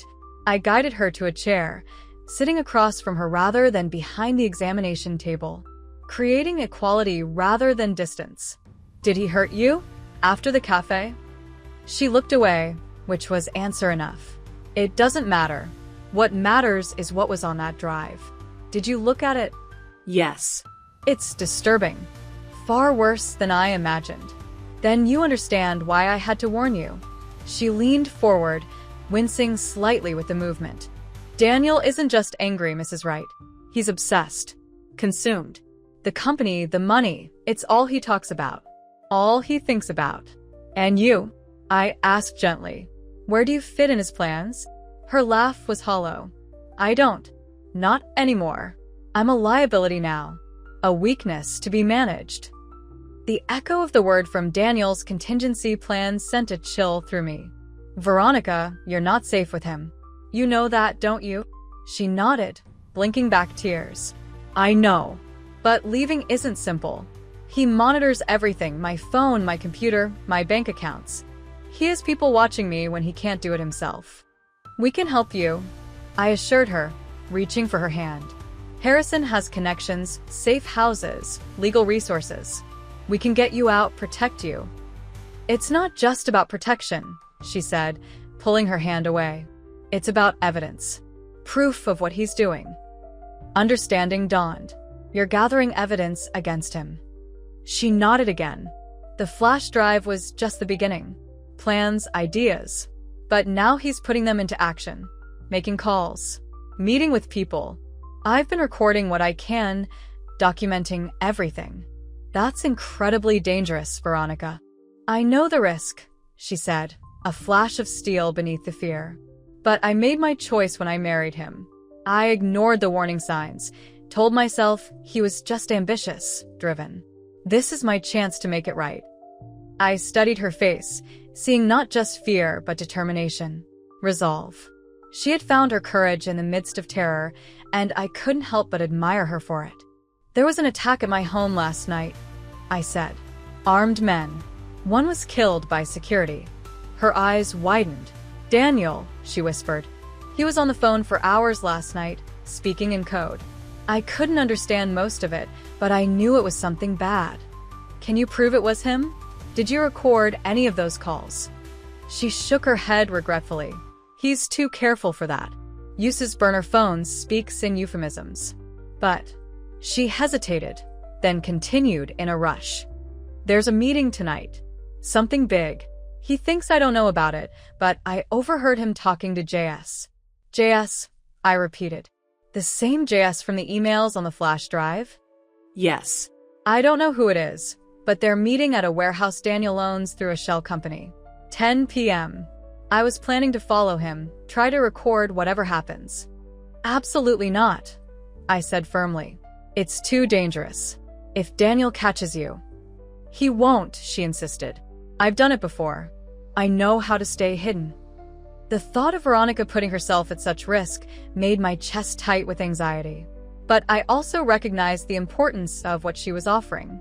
Concrete evidence linking Daniel to whatever scheme was unfolding. Evidence that could protect the company, protect me, and ultimately help Veronica escape him. "Let me come with you," I heard myself say before I'd fully processed the thought. Veronica stared at me in shock. What? "No, Mrs. Wright, that's..." Elena, corre. "If we're going to do this together, call me Elena." "We're not doing this together," she protested. "It's too dangerous for you. After last night, I have professional security watching my every move," I pointed out. "Security that could help ensure we both stay safe while gathering the evidence we need." She hesitated, clearly torn between the potential advantage of having backup and the increased risk of discovery with more people involved. "Think about it," I urged. "If we can get solid evidence tonight, it could end this. All of it. You could be free of Daniel, and the company would be protected. Or we could both end up dead," she countered bluntly. "A risk I'm willing to take," I said, meeting her gaze steadily. "The question is, are you willing to let me?" For a long moment, she simply looked at me, searching my face for something, resolve, perhaps, or signs of fear. Whatever she saw seemed to satisfy her. 10 p.m., she finally said. "I'll text the address to the number Harrison gave me. Come alone, just you and one security person, someone who can blend in. Daniel knows most of your regular team by sight." I nodded, relief and apprehension mingling in my chest. "I'll be there." She stood, wincing again with the movement. "I need to go. If I'm late getting back..." "Of course." I rose as well, then hesitated before adding, "Veronica, be careful today. Give him no reason to suspect anything." Her smile was sad but determined. "I've become quite good at deception, Elena. It's a skill you develop in a marriage like mine." After she left, I sat back down, the weight of what I'd just agreed to settling over me. Following Daniel to a secret meeting, potentially putting myself in danger, it was reckless. Foolhardy even. Maxwell would be appalled. But it was also necessary. We needed evidence that couldn't be explained away. Evidence that would stop Daniel once and for all. I picked up my phone to call Harrison, then hesitated. He would try to talk me out of it. Would remind me of my responsibilities to the company, to the shareholders. Would argue that professionals should handle such risky endeavors. He wouldn't be wrong. But this was personal. This was my son, my family, my husband's legacy. I needed to see for myself what Daniel had become. Needed to understand the depth of his betrayal with my own eyes. I put the phone away. Harrison would know soon enough. For now, I had preparations to make. A shareholders' meeting tomorrow morning. A clandestine surveillance operation tonight. And somewhere in between, I needed to find the strength to face whatever ugly truth awaited me in that warehouse. The address Veronica sent led to an industrial area on the outskirts of the city, a landscape of warehouses and manufacturing facilities, most dark and quiet at this late hour. I sat in the passenger seat of an unmarked car, Mark beside me, both of us dressed in nondescript dark clothing. "I still think this is a bad idea," Mark said, not for the first time since I'd explained the plan. "Mr. Blackwell is going to have my license when he finds out." "Mr. Blackwell doesn't need to know until tomorrow," I replied, eyes fixed on the warehouse ahead. "And by then, we'll hopefully have what we need." The building was unremarkable, a large metal structure with few windows and a loading dock on one side. A single light illuminated the entrance, but otherwise, it sat in darkness. 2 cars were parked near the main door, Daniel's sleek black Audi, and another I didn't recognize. Veronica said she'd meet us at the side entrance. I murmured, checking my watch. 9:55 p.m. We should go. Mark looked deeply unhappy but nodded, checking his concealed weapon before exiting the car. I followed, the night air cold against my face, as we made our way quietly along the perimeter of the property. As promised, Veronica was waiting at a small door on the building's side, barely visible in the shadows. She wore dark jeans and a black hoodie, her blonde hair hidden beneath a cap. "You came," she whispered, relief evident in her voice. "I wasn't sure you would." "I said I would," I replied simply. "Are they inside?" She nodded. "Daniel and 2 others. One is JS, a man named James Sutton. He's some kind of black market tech specialist. The other I don't recognize. Huh. How do we get in without being seen? Mark asked, scanning the building's exterior with professional assessment. Through here, Veronica said, producing a key. It leads to a storage area with a catwalk above the main floor. We can see and hear everything from up there without being detected. She unlocked the door, which opened with a soft creak. Inside was pitch black, but Veronica came prepared, handing each of us a small penlight. "Follow me," she whispered, "and stay quiet. Sound carries in here." We followed her through a maze of shelving units stacked with unmarked crates, then up a metal staircase to a catwalk that ran the length of the warehouse. From this vantage point, we could see the entire main floor, where Daniel stood with two men near a table covered in what looked like electronic equipment. "That's Sutton," Veronica murmured, pointing to a thin man with glasses and a nervous demeanor. "The tech guy." "And the other?"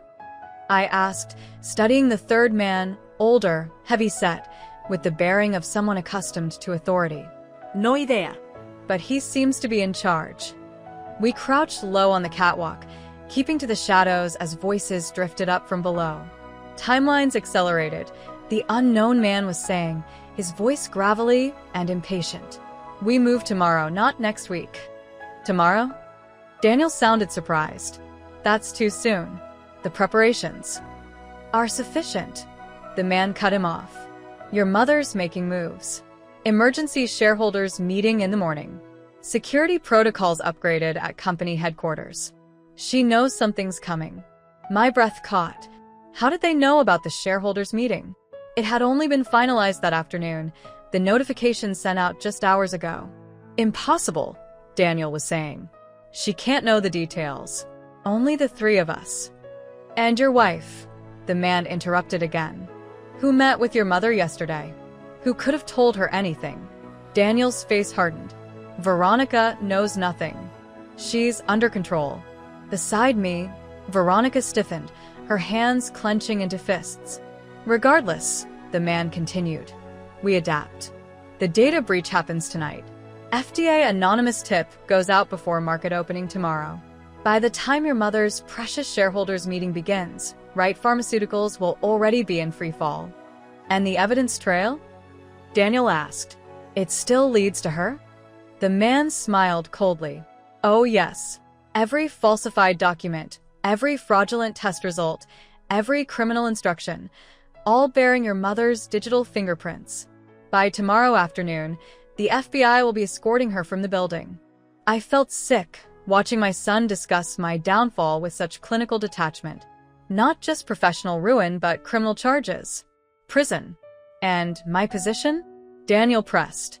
"The board will need leadership in the crisis. Someone to right the ship."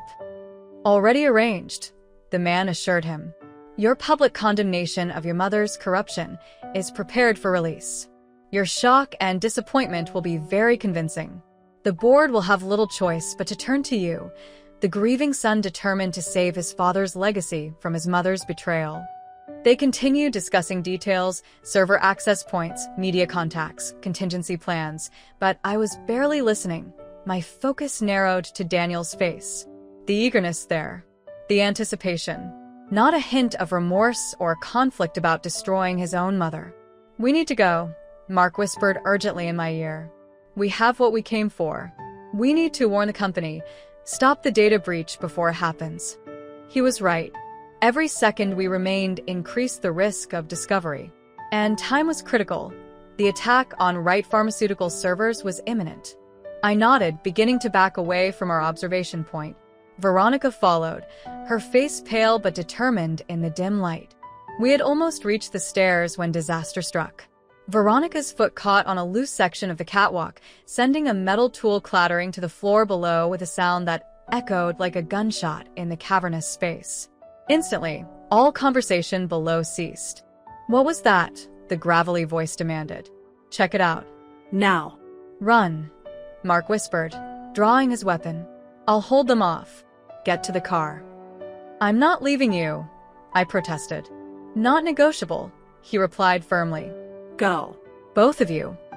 Veronica grabbed my arm. pulling me toward the stairs. We descended as quietly as possible, but another sound from above told us Mark had intentionally made noise, drawing attention away from our escape route. We reached the bottom of the stairs just as a gunshot rang out, followed by a cry of pain that might have been Mark's. My heart lurched, but Veronica kept pulling me forward, through the maze of crates toward the side door. "Almost there," she whispered, her grip on my arm vice-like. "Just a few more." She stopped abruptly as a figure stepped out from behind a shelf, blocking our path. Daniel, his expression a mixture of shock and fury as he recognized us. "Mother," he said, the word dripping with venom. "And my devoted wife. What a surprise." Behind us came the sound of footsteps, the other men closing in. We were trapped. "Daniel," I began, mind racing for a way out, for words that might reach whatever humanity remained in my son. "This has gone far enough. Whatever you're planning is none of your concern," he finished coldly. "Though I'm impressed you traced me here. Veronica's doing, I assume?" He turned his gaze to his wife, who stood trembling but defiant beside me. "I knew you were a liability. I know everything, Daniel," she said, her voice stronger than I expected. "The data breach, the fake evidence against your mother, all of it, it's over." He laughed, a sound devoid of humor. "Over? It's just beginning. And now, instead of watching from a distance, you both get to be part of it firsthand." The other two men appeared behind us, Sutton looking nervous, the older man coldly calculating. Of Mark, there was no sign. "What have you done with my security?" I demanded. Daniel shrugged. "If you mean the man upstairs, he's taking a nap.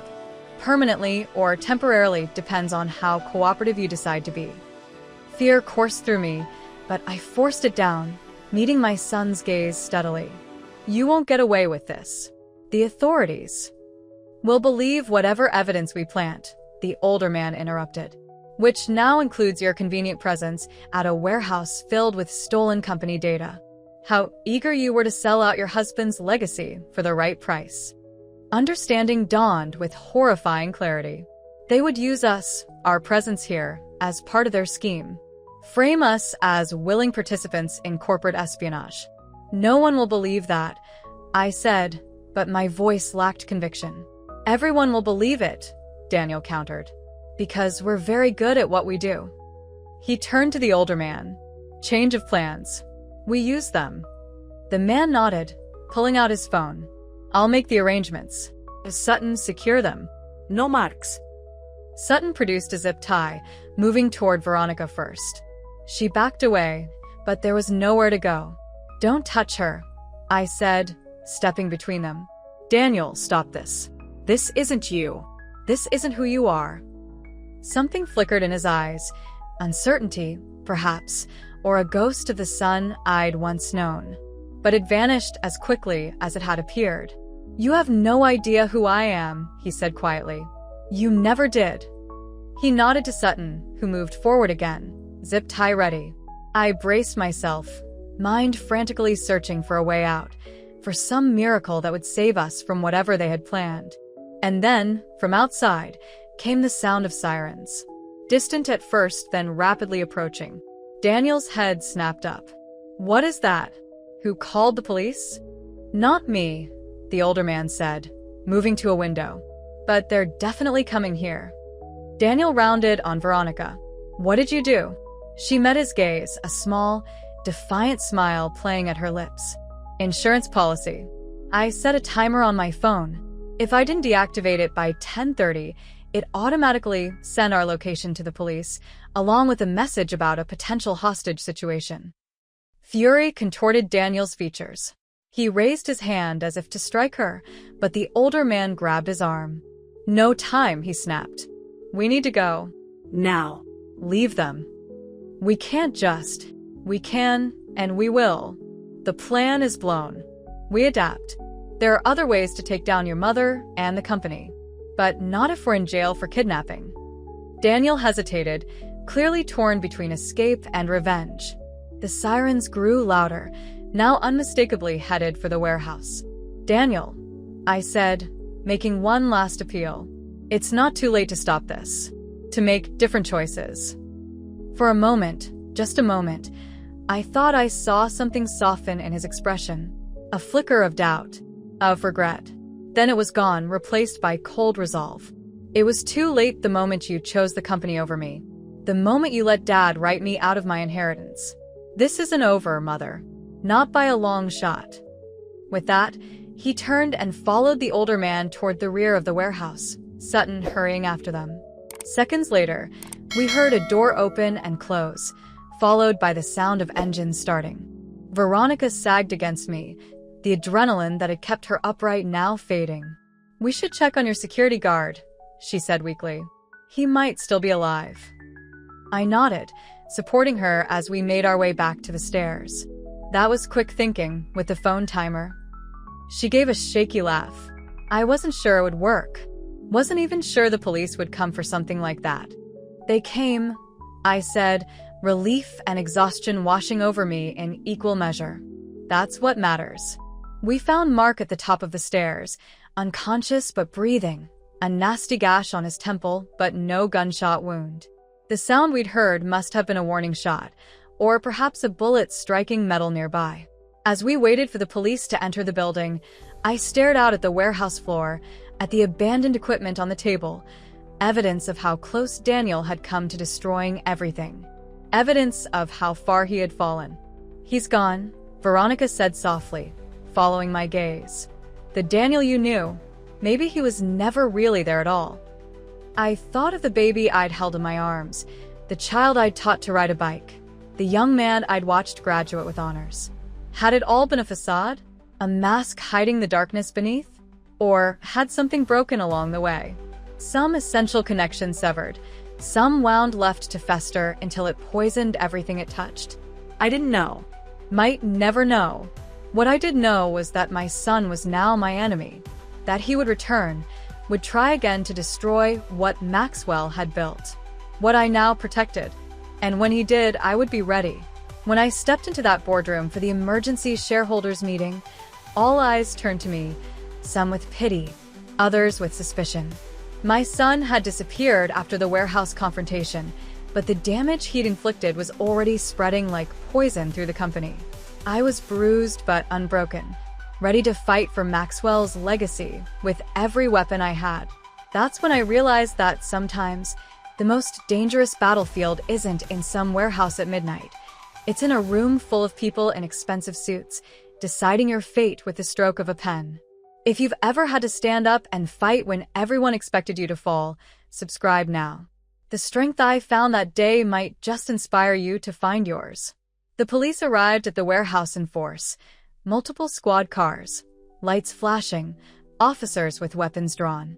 By then, Daniel and his accomplices were long gone, leaving behind only their equipment and the unconscious form of Mark, who was quickly attended to by paramedics. Veronica and I spent hours at the police station, giving statements, describing the plot we had uncovered. Detective Martinez, a serious woman with keen eyes, listened carefully as we explained about the flash drive, the surveillance, the planned data breach. "So your son intended to plant falsified research data on the company's servers," she summarized, "then tip off the FDA about safety violations that don't exist. All while framing you as the responsible party." I nodded, exhaustion weighing on me like a physical burden. Yes. And that's just the beginning. His ultimate goal is to destroy Wright Pharmaceuticals, or rather, to destroy it and then rebuild it in his image. "With you out of the way," she added, "preferably in prison." Exactly. Detective Martinez made a few notes before turning to Veronica. "And you, Mrs. Wright, you've been gathering evidence against your husband for how long?" Veronica shifted uncomfortably. "A few months. Since I found out about the shell companies, the offshore accounts. At first I thought it was just creative accounting. But then I discovered the plans for sabotage." "Which is when you decided to warn Mrs. Wright, the mother-in-law?" Yes. "I couldn't let him destroy the company. Hurt innocent people." She looked down at her hands. "I loved Daniel once. Maybe part of me still does. But I can't stand by while he does this." Martinez studied her thoughtfully. You realize you could face accessory charges if it's determined you had prior knowledge of criminal activities? Veronica paled, but nodded. I understand. I'm prepared to accept whatever consequences come. That won't be necessary, I interjected firmly. Veronica is a whistleblower, not an accomplice. She risked everything to stop this plot, including her life, Martinez agreed. According to what you found on the flash drive, Daniel had contingency plans for dealing with her if she became a liability. The clinical term made my stomach turn, which is why she needs protection now. Daniel knows she betrayed him. He won't forgive that. We can arrange temporary protective custody, Martinez said. But long-term security will depend on what charges we can make stick against your son and his associates. She looked between us. Which brings me to the uncomfortable question. Are you prepared to testify against Daniel Wright if this goes to trial? The question hung in the air, heavy with implications. To testify against my own son in court. To publicly condemn him. To help send him to prison. Yes, I said finally, the word tasting like ash in my mouth. If that's what it takes to stop him. Veronica nodded her agreement, though tears shimmered in her eyes. Martinez closed her notebook. We'll issue an APB for Daniel Wright and attempt to identify his associates from her descriptions. The equipment left at the warehouse is already being processed for evidence. In the meantime, she paused, her expression softening slightly. Both of you should get some rest. It's been a long night. It was nearly dawn by the time we left the police station. Harrison was waiting outside, having been called when Mark was taken to the hospital. His face was drawn with concern and barely suppressed anger. You should have told me what you were planning, he said as we walked to his car. Going to that warehouse alone, it was reckless, Selena. You could have been killed. We weren't alone, I reminded him. Mark was there. Mark, who is now in the hospital with a concussion, Harrison countered. This isn't a game. Daniel has proven he's willing to go to extreme lengths. I know that better than anyone, I said wearily. But we needed evidence. Now we have it. Harrison sighed, some of the anger leaving him. Yes. And it may prove crucial. The emergency shareholders meeting is in... He checked his watch. 5 hours. You should be preparing for that, not spending the night in a police station. The meeting, I groaned, having temporarily forgotten. It can't be postponed? Not without raising more questions than we want to answer right now. He glanced at Veronica. The police are arranging protection? She nodded. Temporary custody until they determined the threat level. Good. I'll have our security team coordinate with them. He opened the car door for us. Now, let's get you both somewhere safe to rest before the day begins in earnest. As we drove through the quiet pre-dawn streets, I leaned my head against the cool window, watching the city slowly come to life. Shopkeepers raising their shutters. Early commuters waiting at bus stops. Normal people going about their normal lives, unaware of the drama unfolding in mine. How had it come to this? My son, a fugitive. My daughter-in-law under police protection. My husband's company under threat. My own reputation, my freedom, hanging in the balance. And yet, beneath the exhaustion and grief, I felt something else stirring. Determination. Resolve. The same steel that had helped me rise from secretary to executive's wife to corporate leader. The strength Maxwell had always seen in me, even when I doubted it myself. Daniel had chosen his path. Now I would choose mine. For hours later, showered and changed into a tailored navy suit that felt like armor, I sat in Philip's office reviewing our strategy for the shareholders' meeting. Sophia and Thomas had joined us, both having rushed back after hearing about the night's events. The police found fingerprints on the equipment at the warehouse, Philip was saying, updating us on the latest developments. They've identified Daniel's accomplice, the older man, as Robert Keller. Former Black Ops contractor, now works as a private security consultant. Specializes in corporate espionage and digital warfare. Professional muscle, Thomas translated grimly. Very expensive professional muscle, Philip corrected. The kind you hire when you're serious about destroying someone. Sophia, who had been unusually quiet until now, spoke up. I still can't believe Daniel would go this far. Hiring mercenaries? Planning to frame Mom for federal crimes? It's like he's become someone else entirely. Or maybe this is who he always was, Thomas suggested, and we just didn't want to see it. I sighed, rubbing my temples against the headache building there. What matters now is stopping him before he tries again. The police are searching, but Daniel has resources, connections. He won't be easy to find. Which brings us to the meeting, Philip said, refocusing our attention. In light of these developments, I think we need to be completely transparent with the shareholders. Full disclosure about the threats to the company, including that those threats come from Daniel? Sophia asked, her voice pained. Philip nodded sympathetically. I'm afraid so. We can't protect him anymore, not at the expense of the company. The words echoed Maxwell's own choice, protecting the company over protecting our son. The choice that had started this nightmare. Agreed, I said, straightening in my chair. No more secrets. No more denial about what Daniel has become. The shareholders deserve to know exactly what they're facing. It won't be easy, Harrison cautioned. Some of them have known Daniel for years, watched him grow up in this company. They might find it hard to believe he's capable of this. Then we'll show them the evidence, I said firmly. The flash drive, the warehouse equipment, the police reports, everything. Thomas leaned forward, his expression serious. Mom, are you sure? Once this becomes public, there's no going back. Daniel will be ruined, professionally, personally, legally. He made his choice, I replied, the words catching slightly in my throat. Now we make ours. As the others continued discussing logistics and security measures for the meeting, I found myself drifting toward the window, staring out at the Wright Pharmaceuticals campus below. Employees arriving for work, unaware of the storm about to break. The company Maxwell had built from nothing, now at the center of a family war. A gentle hand on my shoulder broke my reverie. Sophia, her eyes full of concern. Are you okay? She asked softly. Really? I managed a small smile for my daughter, this kind, perceptive woman who reminded me so much of Maxwell. No, I admitted. But I will be. We all will be. She nodded, understanding what I couldn't fully express. The grief beneath the determination. The heartbreak beneath the resolve. I'll stand with you, she promised. We all will, whatever comes next. It was nearly time for the meeting. I took a deep breath, mentally preparing for what lay ahead.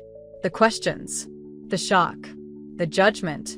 Daniel may have failed to destroy me with his midnight schemes, but the court of public opinion, the shareholders, the board, the media that would inevitably follow, might yet accomplish what he could not. Unless I refused to be destroyed. Unless I fought with every weapon at my disposal.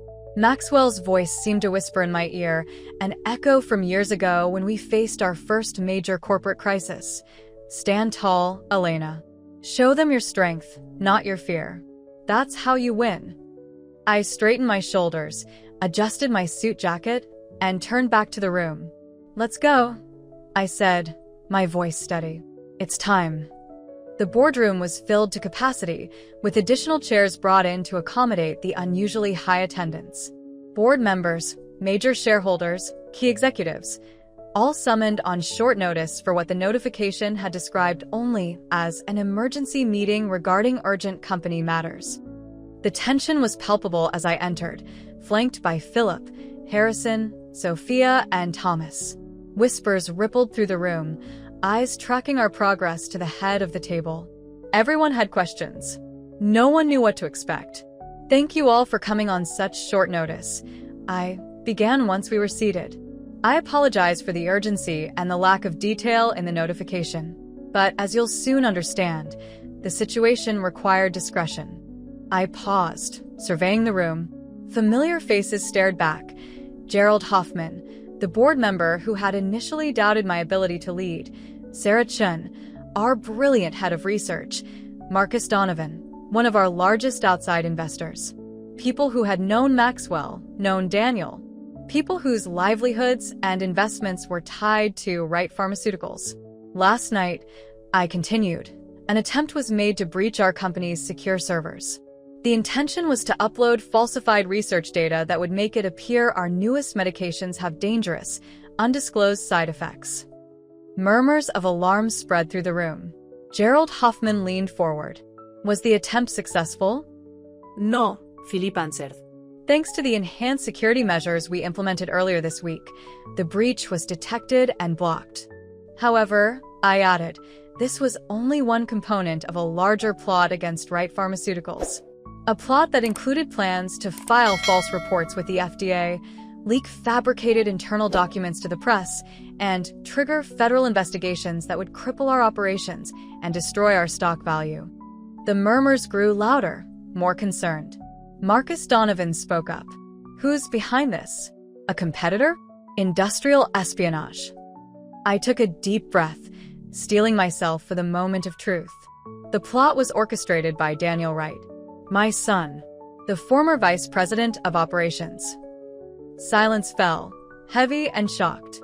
Then eruption, voices overlapping, questions firing from all directions. I raised a hand, waiting for quiet to return. I understand your shock, your disbelief.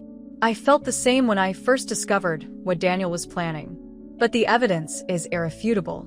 Harrison distributed folders containing summaries of what we'd found, printouts from the flash drive, police reports from the warehouse incident, photographs of the equipment seized. As the room fell silent again, people reading with expressions ranging from disbelief to horror, I continued. Daniel's motive appears to be revenge. Revenge against me, primarily for my role as Maxwell's chosen successor, but also revenge against the company itself, which he feels should rightfully be his to control. This is unbelievable, Gerald Hoffman said, looking up from the folder. Daniel was always ambitious, driven, but this is criminal. Yes, I agreed simply. It is. The police are currently searching for him and his accomplices. Charges will likely include attempted corporate espionage, conspiracy, assault, and possibly attempted kidnapping. More murmurs, more shocked exchanges. Sarah Chin raised her hand. You mentioned kidnapping? I hesitated, not wanting to detail the warehouse confrontation or put Veronica at risk by revealing her role. Part of the plot involved personal threats against company leadership, I said carefully. The details are still part of an active police investigation. Marcus Donovan closed his folder with a decisive snap. The immediate question is, what does this mean for Wright Pharmaceuticals? For our operations, our stock value, our public reputation? It was the question I'd been waiting for, the pivot from shock to pragmatic concern, from the personal drama to the business implications. That, I said, is precisely why we called this meeting. To address those concerns directly and transparently. I nodded to Philip, who activated a presentation on the large screen at the end of the room. We've developed a comprehensive response plan, Philip explained, moving through slides detailing security enhancements, communication strategies, and contingency measures. Our first priority is protecting the company's systems and data. Our second is managing public perception. Which brings us to a difficult decision, I added. How much of this do we disclose publicly? The room quieted again, the implications sinking in. A public announcement about Daniel's actions would inevitably damage the company's reputation, at least temporarily. Stock prices would fall. Questions would be raised about corporate governance, about security protocols, about the Wright family itself. But keeping it secret carried its own risks. If Daniel succeeded in leaking false information, if the story broke without our control, the damage could be far worse. I believe, I said into the silence, that our best course is complete transparency. A press conference this afternoon, revealing what we know, emphasizing that the plot was detected and stopped before any damage could be done. And emphasizing that Daniel Wright is no longer associated with this company in any capacity, Marcus Donovan added firmly. Gerald Hoffman looked troubled. It's the right approach ethically, but the stock will take a hit. There's no avoiding that. Better a controlled drop than a freefall if this leaks in pieces, Sarah Chin pointed out. At least this way, we control the narrative. Discussion continued for nearly an hour, debating strategy, weighing options, considering implications from every angle. Throughout, I watched the room shift from shock and disbelief to resolution and determination. These people, who had initially questioned my ability to lead, were now rallying around me, around the company, around the truth, however painful. By the meeting's end, we had consensus, full disclosure, a united front, and a clear message that Wright Pharmaceuticals remained strong despite this betrayal from within. The press conference was scheduled for 3 p.m., giving us just hours to prepare. As the room emptied, people stopping to offer words of support or encouragement as they left, I felt a complex mixture of relief and dread. The shareholders were with us. The company would survive. But the public revelation of Daniel's crimes would make the breach permanent, irrevocable. Whatever fragile hope I might have harbored for reconciliation would be extinguished the moment I stepped before those cameras. Harrison stayed behind as the others filed out, his expression grave. "There's something you should know before the press conference," he said once we were alone. "I just received word from Detective Martinez. They found Daniel's phone, abandoned in a hotel room, and there was a message on it. For you." My heart stuttered. What kind of message? A video, recorded last night, apparently after he fled the warehouse. Harrison hesitated. "It's not pleasant, Elena, but you should see it before it potentially becomes public." He handed me his tablet, a video queued up on the screen. With trembling fingers, I pressed play. Daniel's face filled the screen, his features tight with rage, eyes bloodshot, hair disheveled. He looked nothing like the polished corporate executive he'd once been. Nothing like my son. "Hello, Mother," he began, his voice cold and controlled despite his appearance. "By now, you're probably feeling quite pleased with yourself. You and Veronica, playing detective, thinking you've stopped me. Saved the precious company." He laughed, a harsh sound devoid of humor. "But you've stopped nothing. Changed nothing. You've only delayed the inevitable. Wright Pharmaceuticals will fall. You will fall. It's already in motion, pieces you don't even know exist, plans beyond your comprehension." He leaned closer to the camera, his eyes burning with hatred. "You chose the company over me. Chose Dad's precious legacy over your own son. Now you'll watch it all burn anyway. And when you're standing in the ashes, remember, you did this. Not me. You." The video ended, freezing on Daniel's face, twisted with rage, unrecognizable as the child I'd raised. I set down the tablet, my hands surprisingly steady despite the churning in my stomach. "He's bluffing," I said, though I wasn't entirely convinced. "Trying to frighten us." Harrison looked skeptical. "Maybe. But Daniel's always been thorough. What if there are other plans we haven't uncovered? Other accomplices? Then we'll deal with them too," I said firmly. "We're not backing down, Harrison." Not now. He studied me for a moment, then nodded. "The police want to release this video. Use it to help locate him." Of course, I agreed, though the thought of the world seeing my son like this, rage-filled, threatening, broken, cut deep. Whatever helps end this sooner. As Harrison left to make arrangements, I remained in the empty boardroom, Maxwell's portrait gazing down at me from the wall. What would he think of all this? Of Daniel's betrayal? Of my response? I could almost hear his voice. "You're doing what needs to be done, Elena. What I would have done myself. Cold comfort, but comfort nonetheless." The press conference was a blur of flashing cameras, shouted questions, and carefully crafted statements. Standing at the podium, Philip beside me for support, I revealed the bare facts: a former executive's plot against the company, the failed attempt to sabotage our research data, the ongoing police investigation. I didn't name Daniel directly, though I knew the connection would be made soon enough. Wright Pharmaceuticals has always prioritized integrity and transparency, I concluded, my voice steady despite the storm inside me. These values guide us now as we address this unprecedented situation. While we cannot share all details of an active investigation, we pledge to keep our shareholders, our employees, and the public informed as appropriate. The questions came rapid fire after that. Is it true the suspect is Daniel Wright, your son? Were you personally targeted in this plot? Has any patient data been compromised? Will this affect the release of your new cancer treatment? I answered as truthfully as circumstances allowed, neither confirming nor denying Daniel's identity, but emphasizing that the company's operations, research, and medications remained uncompromised. Wright Pharmaceuticals continues to fulfill its mission, I stated firmly. The actions of one individual, however painful personally, will not deter us from the work Maxwell Wright began, developing life-saving medications for those who need them most. It was the right message, delivered with appropriate gravity. The press seemed satisfied, at least for now. But as Philip and I exited the conference room, Harrison met us with a grim expression. Daniel's video has leaked, he said without preamble. It's all over social media. And that's not all. Someone just sent an anonymous package to every major news outlet in the city.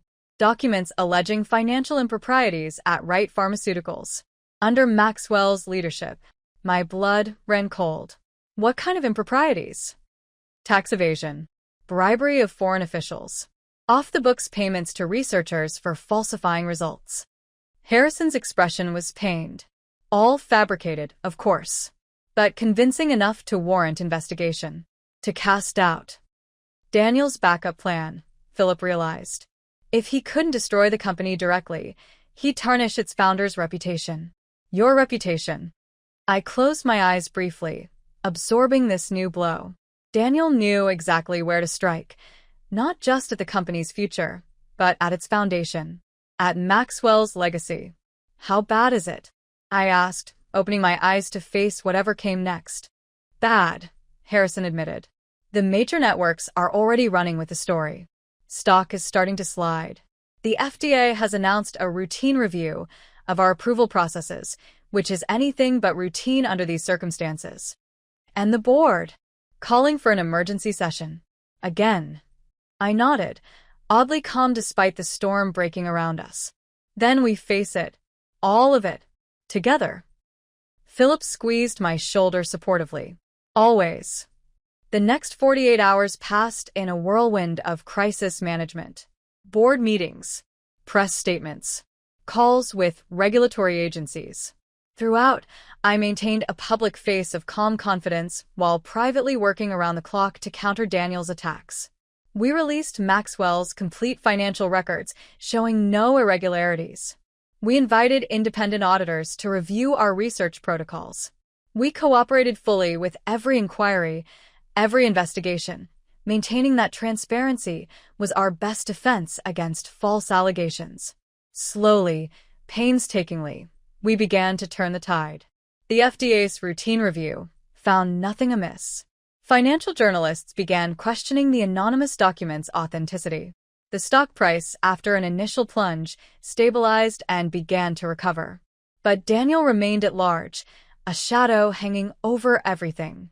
The police found the hotel room where he'd recorded his video message, but he was long gone, along with Robert Keller, the mercenary he'd hired.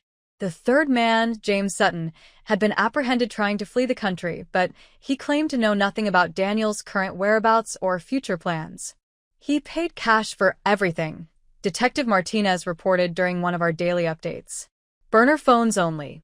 No credit card activity. No electronic trail. He's clearly prepared for this.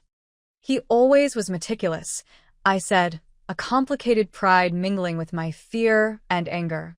Even as a child, nothing left to chance. We'll find him, she assured me. Men like Daniel, men who believe they're smarter than everyone else, eventually make mistakes. Get overconfident. I wasn't so sure. Daniel's rage might be consuming, but his intelligence was undeniable. If he didn't want to be found, it might take more than conventional police work to locate him. Which was why I wasn't entirely surprised when, 5 days after the press conference, as I sat in Maxwell's study reviewing quarterly projections, my private line rang, a number I didn't recognize. Hello. I answered cautiously. Hello, Mother. Daniel's voice, cool and collected. Enjoying your victory lap? My heart raced, but I kept my voice steady. There are no victories here, Daniel. Only losses. For all of us. He laughed softly. Ever the diplomat. Even now. Where are you?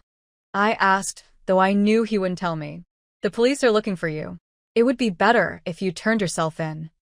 Better for whom? For you? For your precious company. His tone hardened. No, I don't think I will. Not yet.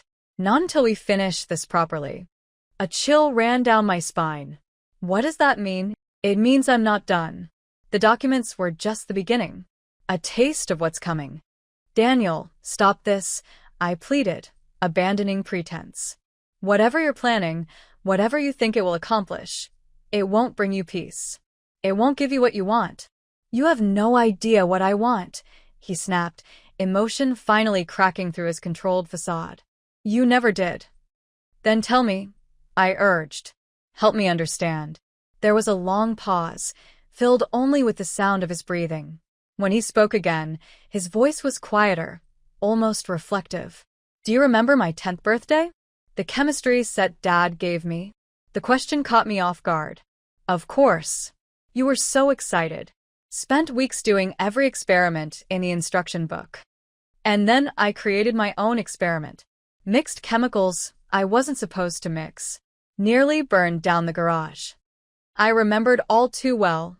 The smoke, the panic, Maxwell's anger afterward. Dad was furious, Daniel continued. Not because of the danger or the damage, but because I hadn't followed the rules. Hadn't done things his way. He was worried about you. I corrected gently. Scared for your safety. No, Daniel insisted. He was controlling. Always controlling. My education, my career path, my role in the company, all according to his plan. Never mine. Daniel. And you enabled him. He cut me off, voice rising again. Every step of the way. Listen to your father, Daniel. He knows best, Daniel. Never once standing up for me, for what I wanted. The accusation stung, partly because there was a grain of truth in it. Maxwell had been demanding, exacting, had pushed Daniel toward his own vision of success. And I had supported that vision, believing it was for the best. I'm sorry if you felt unsupported, I said carefully. That was never my intention. But this, what you're doing now, it's not the answer. It's the only answer left, he replied, cold certainty replacing the emotion of moments before. You chose your side. I've chosen mine. It doesn't have to be sides, Daniel. We're family. Family, he interrupted with a bitter laugh. Family doesn't disinherit you. Family doesn't humiliate you in front of everyone you know. Family doesn't choose a company over flesh and blood. I closed my eyes, pain washing through me. Your father was trying to protect his life's work from what you'd become. And what have I become, Mother? Say it. I want to hear you say it. I hesitated, then decided truth was the only currency left between us. Someone willing to destroy others to get what he wants. Someone consumed by entitlement and revenge. Someone Maxwell and I failed, somehow, in ways I'm still trying to understand. Silence stretched between us, heavy with all that remained unsaid. Check your email, Daniel finally said, his voice expressionless again. I've sent you something. A choice. My computer chimed, indicating a new message. What kind of choice? The kind that determines how the story ends. For both of us. A pause, then. Goodbye, Mother. The line went dead. With trembling hands, I opened the email, sent from an anonymous address, containing only a video attachment. I clicked play, bracing myself for whatever new threat or revelation Daniel had prepared. Instead, I saw Veronica. She sat in what appeared to be a hotel room, pale but composed, speaking directly to the camera. Elena, if you're watching this, it means Daniel has made contact. What I'm about to tell you isn't easy, but you deserve the truth. All of it. She took a deep breath, then continued. The plot against Wright Pharmaceuticals wasn't Daniel's idea originally. It was Maxwell's. My blood froze. What? As if hearing my disbelief, Veronica nodded. I know how it sounds. But 3 months before he died, Maxwell approached Daniel with a proposal. A test, he called it. He claimed he suspected corporate espionage within the company and wanted Daniel to design a theoretical attack, identify vulnerabilities, outline how someone might target Wright Pharmaceuticals from within. She looked down briefly, then back at the camera. Daniel was thrilled. Finally, his father was recognizing his skills, his strategic mind. He threw himself into the project, created a comprehensive plan, the same plan you found on that flash drive. My mind reeled, trying to process what she was saying. Maxwell had asked Daniel to create the plan? As a test? What Daniel didn't know, Veronica continued, was that Maxwell had no intention of using the plan to protect the company. He was using it to evaluate Daniel himself, to see what he was capable of, what he was willing to consider. Understanding began to dawn, sickening and inevitable. When Maxwell saw the plan, saw how thorough it was, how it included framing others, destroying careers, potentially even harming people who got in the way, he made his decision. About the will. About Daniel's future at the company. Veronica's expression was sorrowful. He never told Daniel the truth. Just took the plan, thanked him for his work, and then nothing. Until the will reading. I paused the video, my mind spinning. Could this be true? Had Maxwell manipulated our son, tested him without his knowledge, then punished him for passing that test too well? It sounded both completely foreign to the husband I knew and yet not entirely implausible. Maxwell had always been strategic, calculating. Had always believed the ends justified the means when it came to protecting what he valued. I resumed the video, needing to hear the rest. When Daniel realized what had happened, Veronica said, something broke in him. He became obsessed with the idea that you and Maxwell had conspired against him all along. That the plan he'd created was the perfect weapon, not against corporate spies, but against you. Against the company that had rejected him. She leaned closer to the camera, her expression urgent. I'm not excusing what Daniel did, what he's still doing, but I thought you should know the full story before. She trailed off, then steeled herself. Before you make your choice. Daniel has evidence of Maxwell's deception.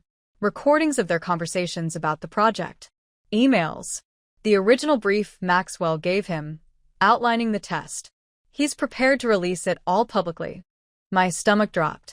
If this was true, if Maxwell had indeed manipulated Daniel in this way, the revelation would tarnish his legacy forever. Would cast everything, the will, the company leadership, even our marriage, in a new and damning light. The choice he's offering you is this, Veronica continued. Either you resign from Wright Pharmaceuticals, surrender your shares to Daniel, and publicly acknowledge that Maxwell's will was the result of diminished capacity during his illness, or he releases everything. Destroys Maxwell's reputation. Reveals him as the manipulator Daniel believes he was. She paused, compassion in her eyes. I'm so sorry, Elena. For my part in all of this. For not seeing sooner what was happening. For not stopping it before it went this far. The video ended, leaving me staring at a blank screen, my world tilting on its axis. Could it be true? Had Maxwell really tested Daniel so cruelly? Had the plan that nearly destroyed the company actually originated with its founder? Or was this Daniel's most sophisticated manipulation yet? Using Veronica, using my trust in her, to plant doubt about Maxwell? To make me question everything? I sat motionless, trapped between impossible choices. Surrender everything Maxwell had entrusted to me, his company, his legacy, his final wishes. Or risk having him exposed as a calculating manipulator who had deliberately set his own son up for failure. Either way, Daniel won. Unless a thought began to form, not fully developed, but instinctive, urgent. If Daniel had evidence of Maxwell's alleged deception, where was it? Not in his office at the company, that had been searched thoroughly after his departure. Not at his home.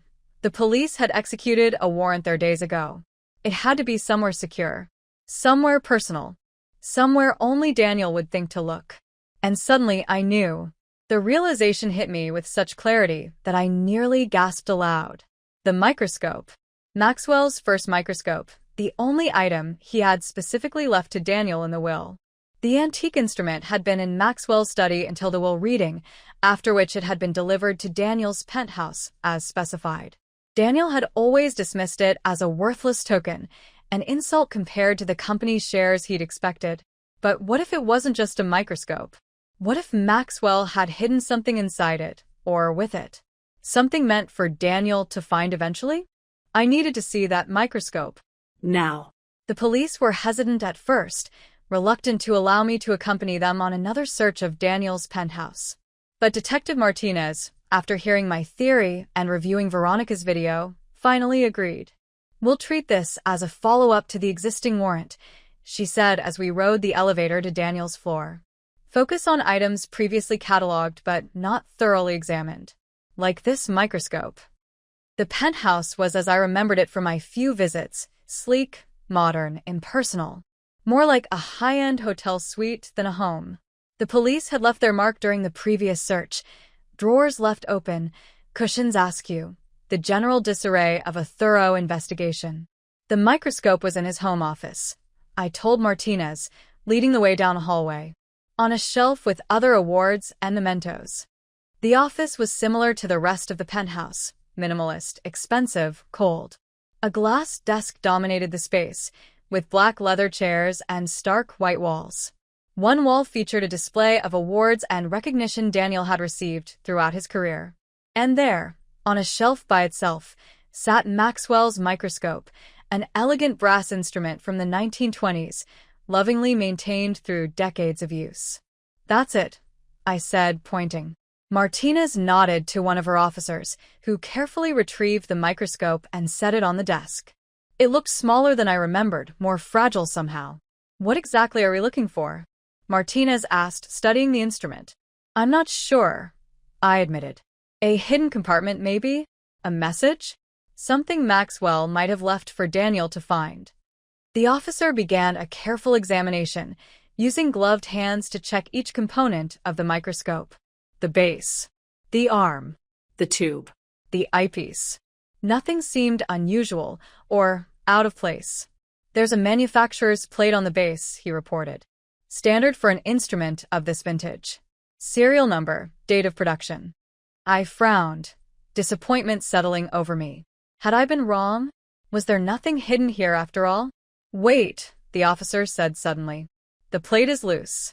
It shouldn't be." He carefully pried at the small brass plate, which lifted away from the base more easily than it should have. Beneath, it was a small cavity, and inside that cavity a USB drive. My heart raced as Martinez placed the drive in an evidence bag.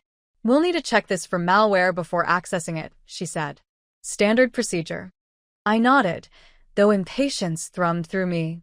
If my theory was correct, that drive contained Maxwell's final message to Daniel, perhaps an explanation, perhaps an apology.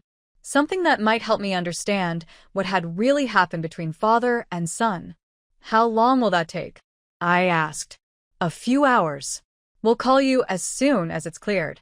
Those few hours felt like an eternity. I returned to the safe house where I'd been staying since the warehouse incident, too restless to work, too anxious to rest. Pacing the rooms, I tried to imagine what Maxwell might have left on that drive, what secrets it might contain. Finally, just after midnight, Martinez called.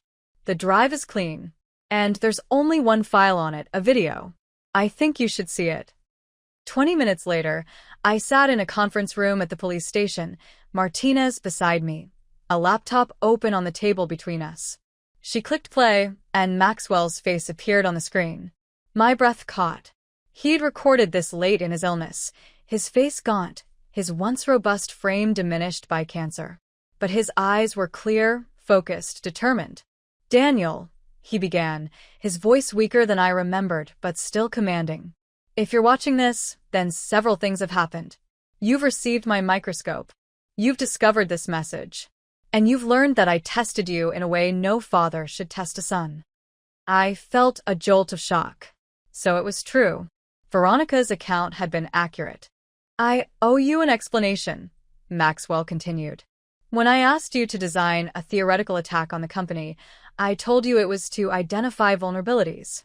That was partly true, but it was also a test of character, of judgment, of the kind of man you've become." He sighed, looking suddenly older, wearier. "I wanted to be wrong, Daniel. I wanted you to refuse the assignment, to question why I would even consider such a scenario.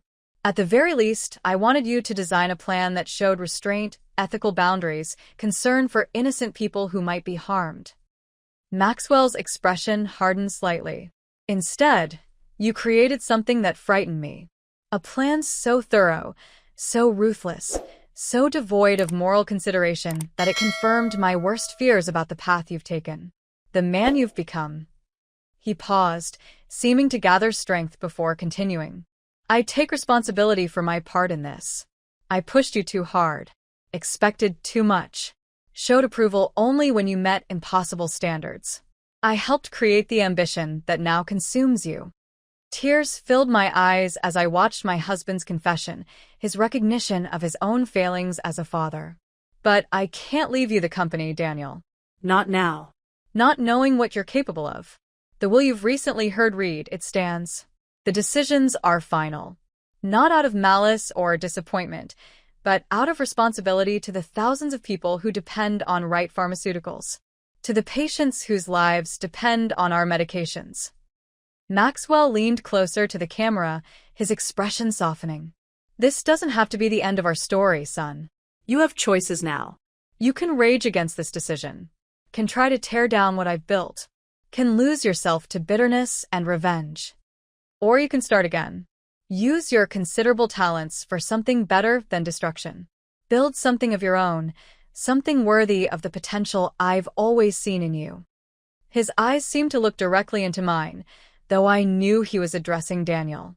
I love you, son. I always have. Even when I failed to show it.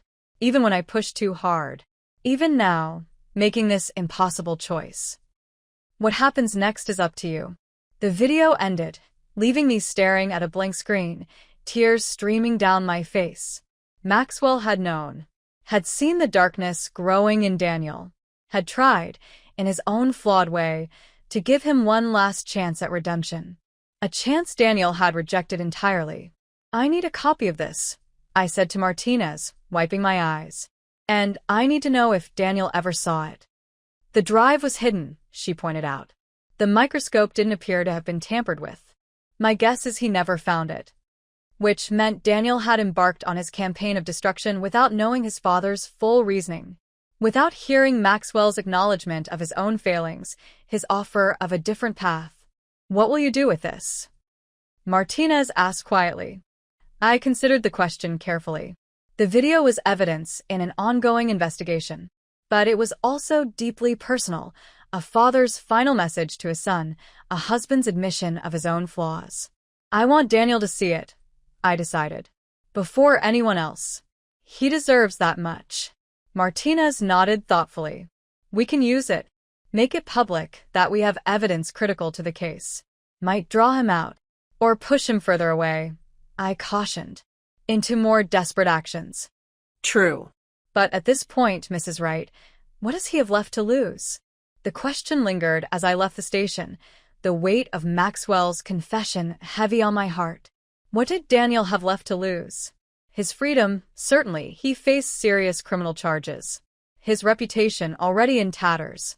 His future in the corporate world he'd once dominated. But beyond that, what human connections remained? What anchored him to anything beyond his rage and vengeance? The answer came to me slowly, reluctantly. Nothing. Daniel had burned every bridge, severed every tie. There was nothing left to lose because he had already lost everything that mattered. Or thrown it away. The announcement went out the next morning, a carefully worded press release stating that police had discovered significant new evidence in the Wright Pharmaceuticals case, evidence that sheds light on the motivations behind recent events. Daniel was encouraged to contact authorities to review this evidence before further action is taken. It was deliberately vague, designed to pique Daniel's curiosity without revealing the nature of what we'd found. The bait in what was essentially a trap. For 3 days, there was no response. The police monitored Daniel's known associates, his favorite locations, his financial accounts. Nothing. It seemed our gambit had failed. Then, on the 4th day, as I sat in my temporary office at Wright Pharmaceuticals reviewing clinical trial data, my phone rang, another unknown number. I want to see it, Daniel said without preamble when I answered. Whatever evidence you claim to have found. Daniel, I said, relief flooding through me at the sound of his voice. Where are you? Are you all right? Spare me the maternal concern, he snapped. It's a bit late for that. What did you find? I took a deep breath, choosing my words carefully. A message from your father. For you. Something he left for you to find, but you never did. There was a long pause. What kind of message? An explanation. About the test he gave you. About his decisions afterward. Another pause, longer this time. When Daniel spoke again, his voice had lost some of its hardness. How do I know this isn't a trick? A fabrication to lure me in? It's Maxwell's voice, Daniel. His face. Recorded during his illness. You'll know it's genuine the moment you see it. And if I agree to view this message, what then? Am I supposed to surrender to the police? Accept whatever charges they've dreamed up?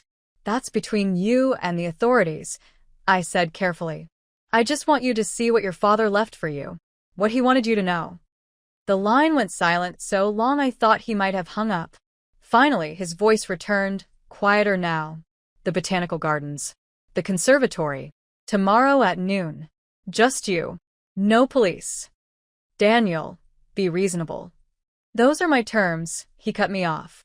Take them or leave them. I closed my eyes, weighing the risks. Meeting Daniel alone, against police advice, could be dangerous. He was desperate, unpredictable. But this might be our only chance to reach him, to end this without further violence. All right, I agreed. Tomorrow at noon. I'll bring the drive with your father's message. If I see any sign of police, any hint of a trap, I'm gone, he warned. At precisely 12, a figure entered the conservatory, tall, wearing a baseball cap pulled low, sunglasses obscuring his face. But I would know my son anywhere, even in this half-hearted disguise. He spotted me immediately, hesitating briefly before approaching. He didn't sit, choosing instead to stand a few feet away, maintaining distance both physical and emotional. You came alone, he observed, sounding faintly surprised. I said I would. I studied him, noting the changes since I'd last seen him clearly. He looked thinner, his normally clean-shaven face covered in stubble. The confident executive replaced by a man on the run. How are you, Daniel? He ignored the question. You have it? The message. I nodded, withdrawing the drive from my pocket. Here. But I think we should view it together. There's a quiet corner over by the orchid display with benches. I brought a tablet. He hesitated, suspicion warring with curiosity. Finally, curiosity won. Fine. But I keep the tablet and the drive. And we stay in public view. Agreed. We found the spot I'd suggested. A small seating area partially screened by large tropical plants, but still visible from the main pathways. Daniel sat at the opposite end of the bench, as far from me as possible while still being able to see the screen. I handed him the tablet and the drive. He inserted it, navigated to the single video file, then paused, his finger hovering over the play button. Is it difficult to watch? He asked, a rare vulnerability in his voice. Yes, I answered honestly. But important. He nodded once, then pressed play. I watched his face as he watched Maxwell's message, saw the progression of emotions, surprise, anger, pain, confusion. By the time the video ended, tears were streaming down his face, though he seemed unaware of them. He knew, Daniel whispered, staring at the now dark screen. He knew what he was doing to me, the whole time. Yes, I acknowledged. But he also recognized his mistakes. His role in what happened between you. Daniel looked up at me, really looked at me, for the first time since entering the conservatory. Did you know? About the test. I shook my head. Not until Veronica's video. Maxwell kept many things from me in those final months. Things he thought would hurt me, or that I wouldn't understand. Like what a monster your son had become, Daniel said bitterly. No, I corrected gently. Like how afraid he was for you. How much he blamed himself for the path you'd taken. Daniel laughed, a broken sound. Too little, too late. Perhaps. But not too late for what comes next. He frowned. What do you mean? The charges against you are serious, Daniel. The evidence substantial. But cooperation counts for something in our justice system. Remorse. Taking responsibility. You want me to turn myself in, he realized. Face trial. Possibly prison. I want you to choose a different path, I said, echoing Maxwell's words. To use your considerable talents for something better than destruction. He was silent for a long moment, conflict evident on his face. Then, and if I refuse? If I disappear again, continue what I started, then I'll do whatever is necessary to protect the company, to protect Maxwell's legacy. I met his gaze steadily, even if that means releasing this video publicly, showing the world exactly why he made the choices he did. Daniel flinched as if struck. You wouldn't. I don't want to, I said truthfully. It would hurt you, Hurt the family. hurt Maxwell's memory. But if you force my hand, I will. Another silence, longer this time. Daniel stared at the tablet, at the frozen image of his father's face. When he finally spoke, his voice was quiet, resigned. I've lost, haven't I? Everything. The company. My reputation. My freedom. He looked up at me, something like wonder in his expression. You beat me.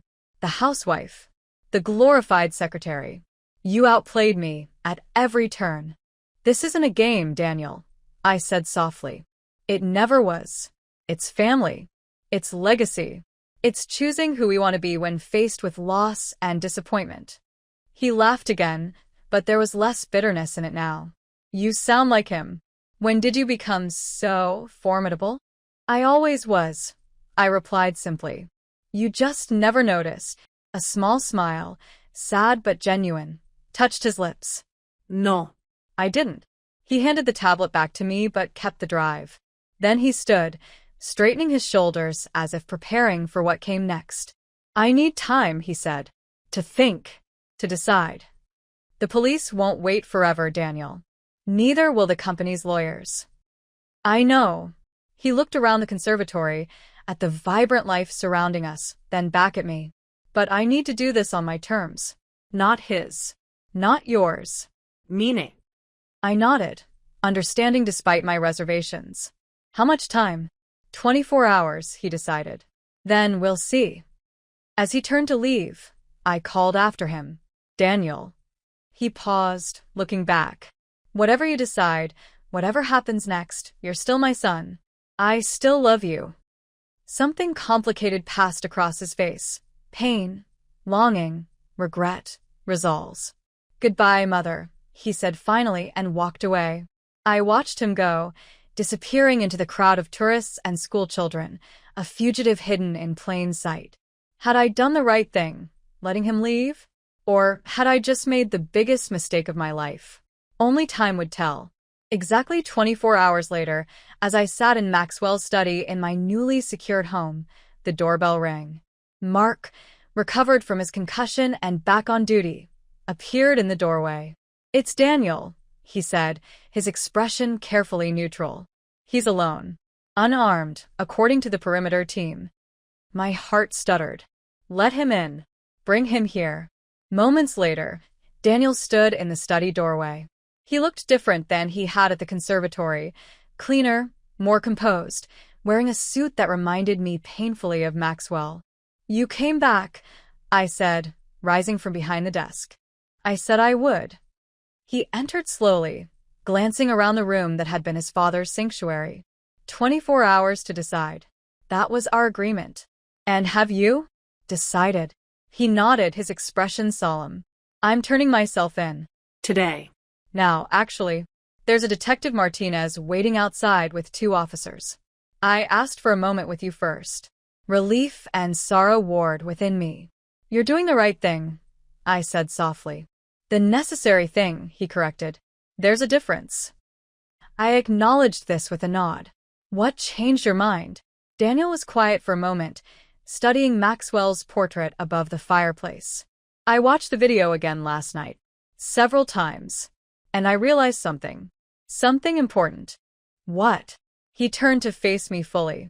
Dad was right about me, about what I'd become, what I was capable of. A pause, heavy with meaning. But he was wrong about why. It wasn't just his pressure, his expectations. It was my choices. My failures. My flaws. The admission clearly cost him. Each word dragged from some deep, painful place. In the video, he continued, he offered me a choice. Rage and destruction, or something else. Something better. He gave a small, sad smile. I think I've had enough rage to last a lifetime. Enough destruction. It hasn't brought me anything but more pain. And prison? I asked gently. You're prepared for that possibility? I'm guilty of what they're charging me with. Multiple felonies, according to Martinez. So yes, prison is likely. He straightened his shoulders. But it's not the end. Just an intermission. A chance to reflect. To plan what comes after. I moved closer, stopping just short of touching him. And what has come after, Daniel? I don't know yet, he admitted. But not this. Not hatred and vengeance, and tearing down what others have built. He met my gaze directly. Dad said I have considerable talents. Maybe it's time I use them for something worthwhile. The words echoed Maxwell's so closely that tears sprang to my eyes. He would be proud, I whispered, of this decision. This moment. Daniel's expression flickered with doubt. Would he? Really?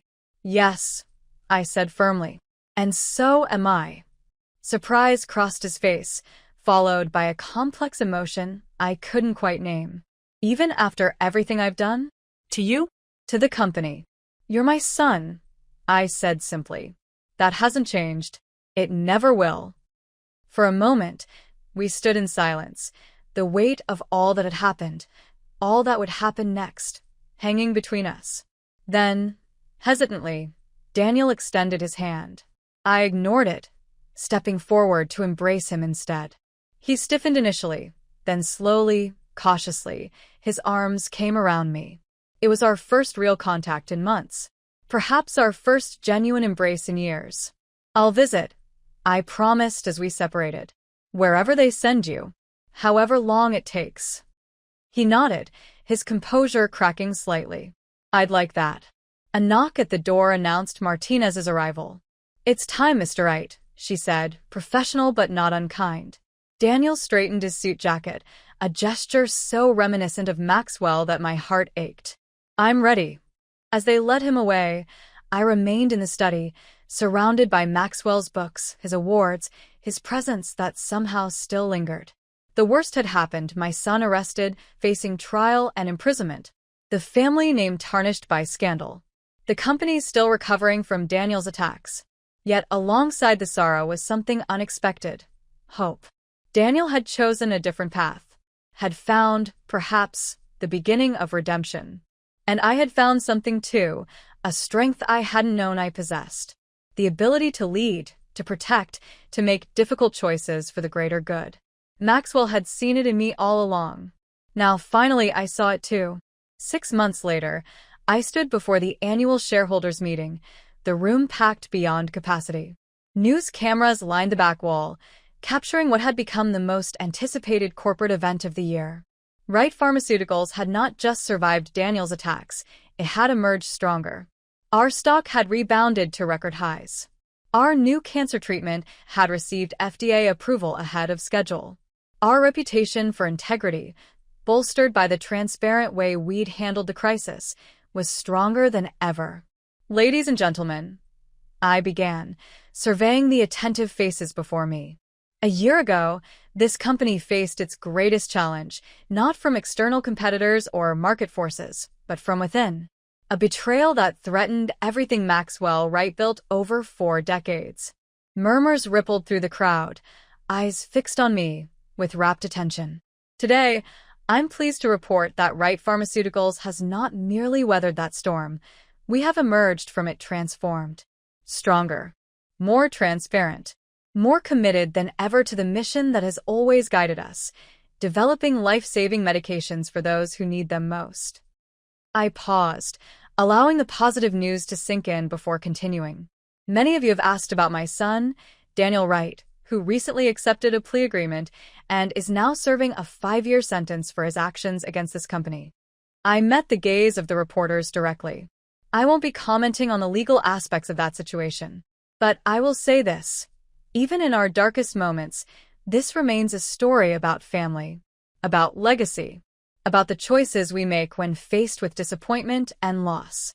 The room had gone completely silent, hanging on every word. Maxwell Wright built this company from nothing, through brilliance and determination, but also through recognizing talent in others, through understanding that true leadership isn't about control, it's about empowering those around you to excel. I smiled, thinking of how far we'd come, how far I'd come. That philosophy guides us now, as we enter a new chapter. Wright Pharmaceuticals isn't just Maxwell's legacy anymore. It's ours. All of ours. And we have work to do. The applause that followed was thunderous, sustained. The business press would later call it a masterclass in crisis recovery. The Wall Street Journal would run a profile titled Elena Wright, the unexpected CEO who saved a pharmaceutical giant. But as I stood there, accepting the accolades, my thoughts were elsewhere, with Daniel, in his minimum security facility, where we spoke weekly by phone and monthly in person. With Veronica, who had filed for divorce but remained a quiet ally, beginning a new life with the settlement she'd received. With Sophia and Thomas, who had stepped up during the crisis in ways that made me fiercely proud. And with Maxwell, whose portrait still hung in my office, a daily reminder of what we'd built together and what I now carried forward alone. That evening, after the media interviews and congratulatory calls had finally ended, I returned to the house that had once felt too large, too empty, without Maxwell. Now it felt right-sized, a space filled with memories but also with possibility. In Maxwell's study, I poured a small glass of his favorite scotch and raised it to his portrait. "We did it," I said softly. "We saved your company, your legacy." "And mine," I added silently. The former secretary who had become CEO. The wife who had become a corporate leader in her own right. The mother who had faced the unimaginable and emerged stronger. Outside, snow began to fall, the first of the season, coating the world in pristine white. A clean slate, a fresh beginning, just like the one I'd found in the ashes of betrayal.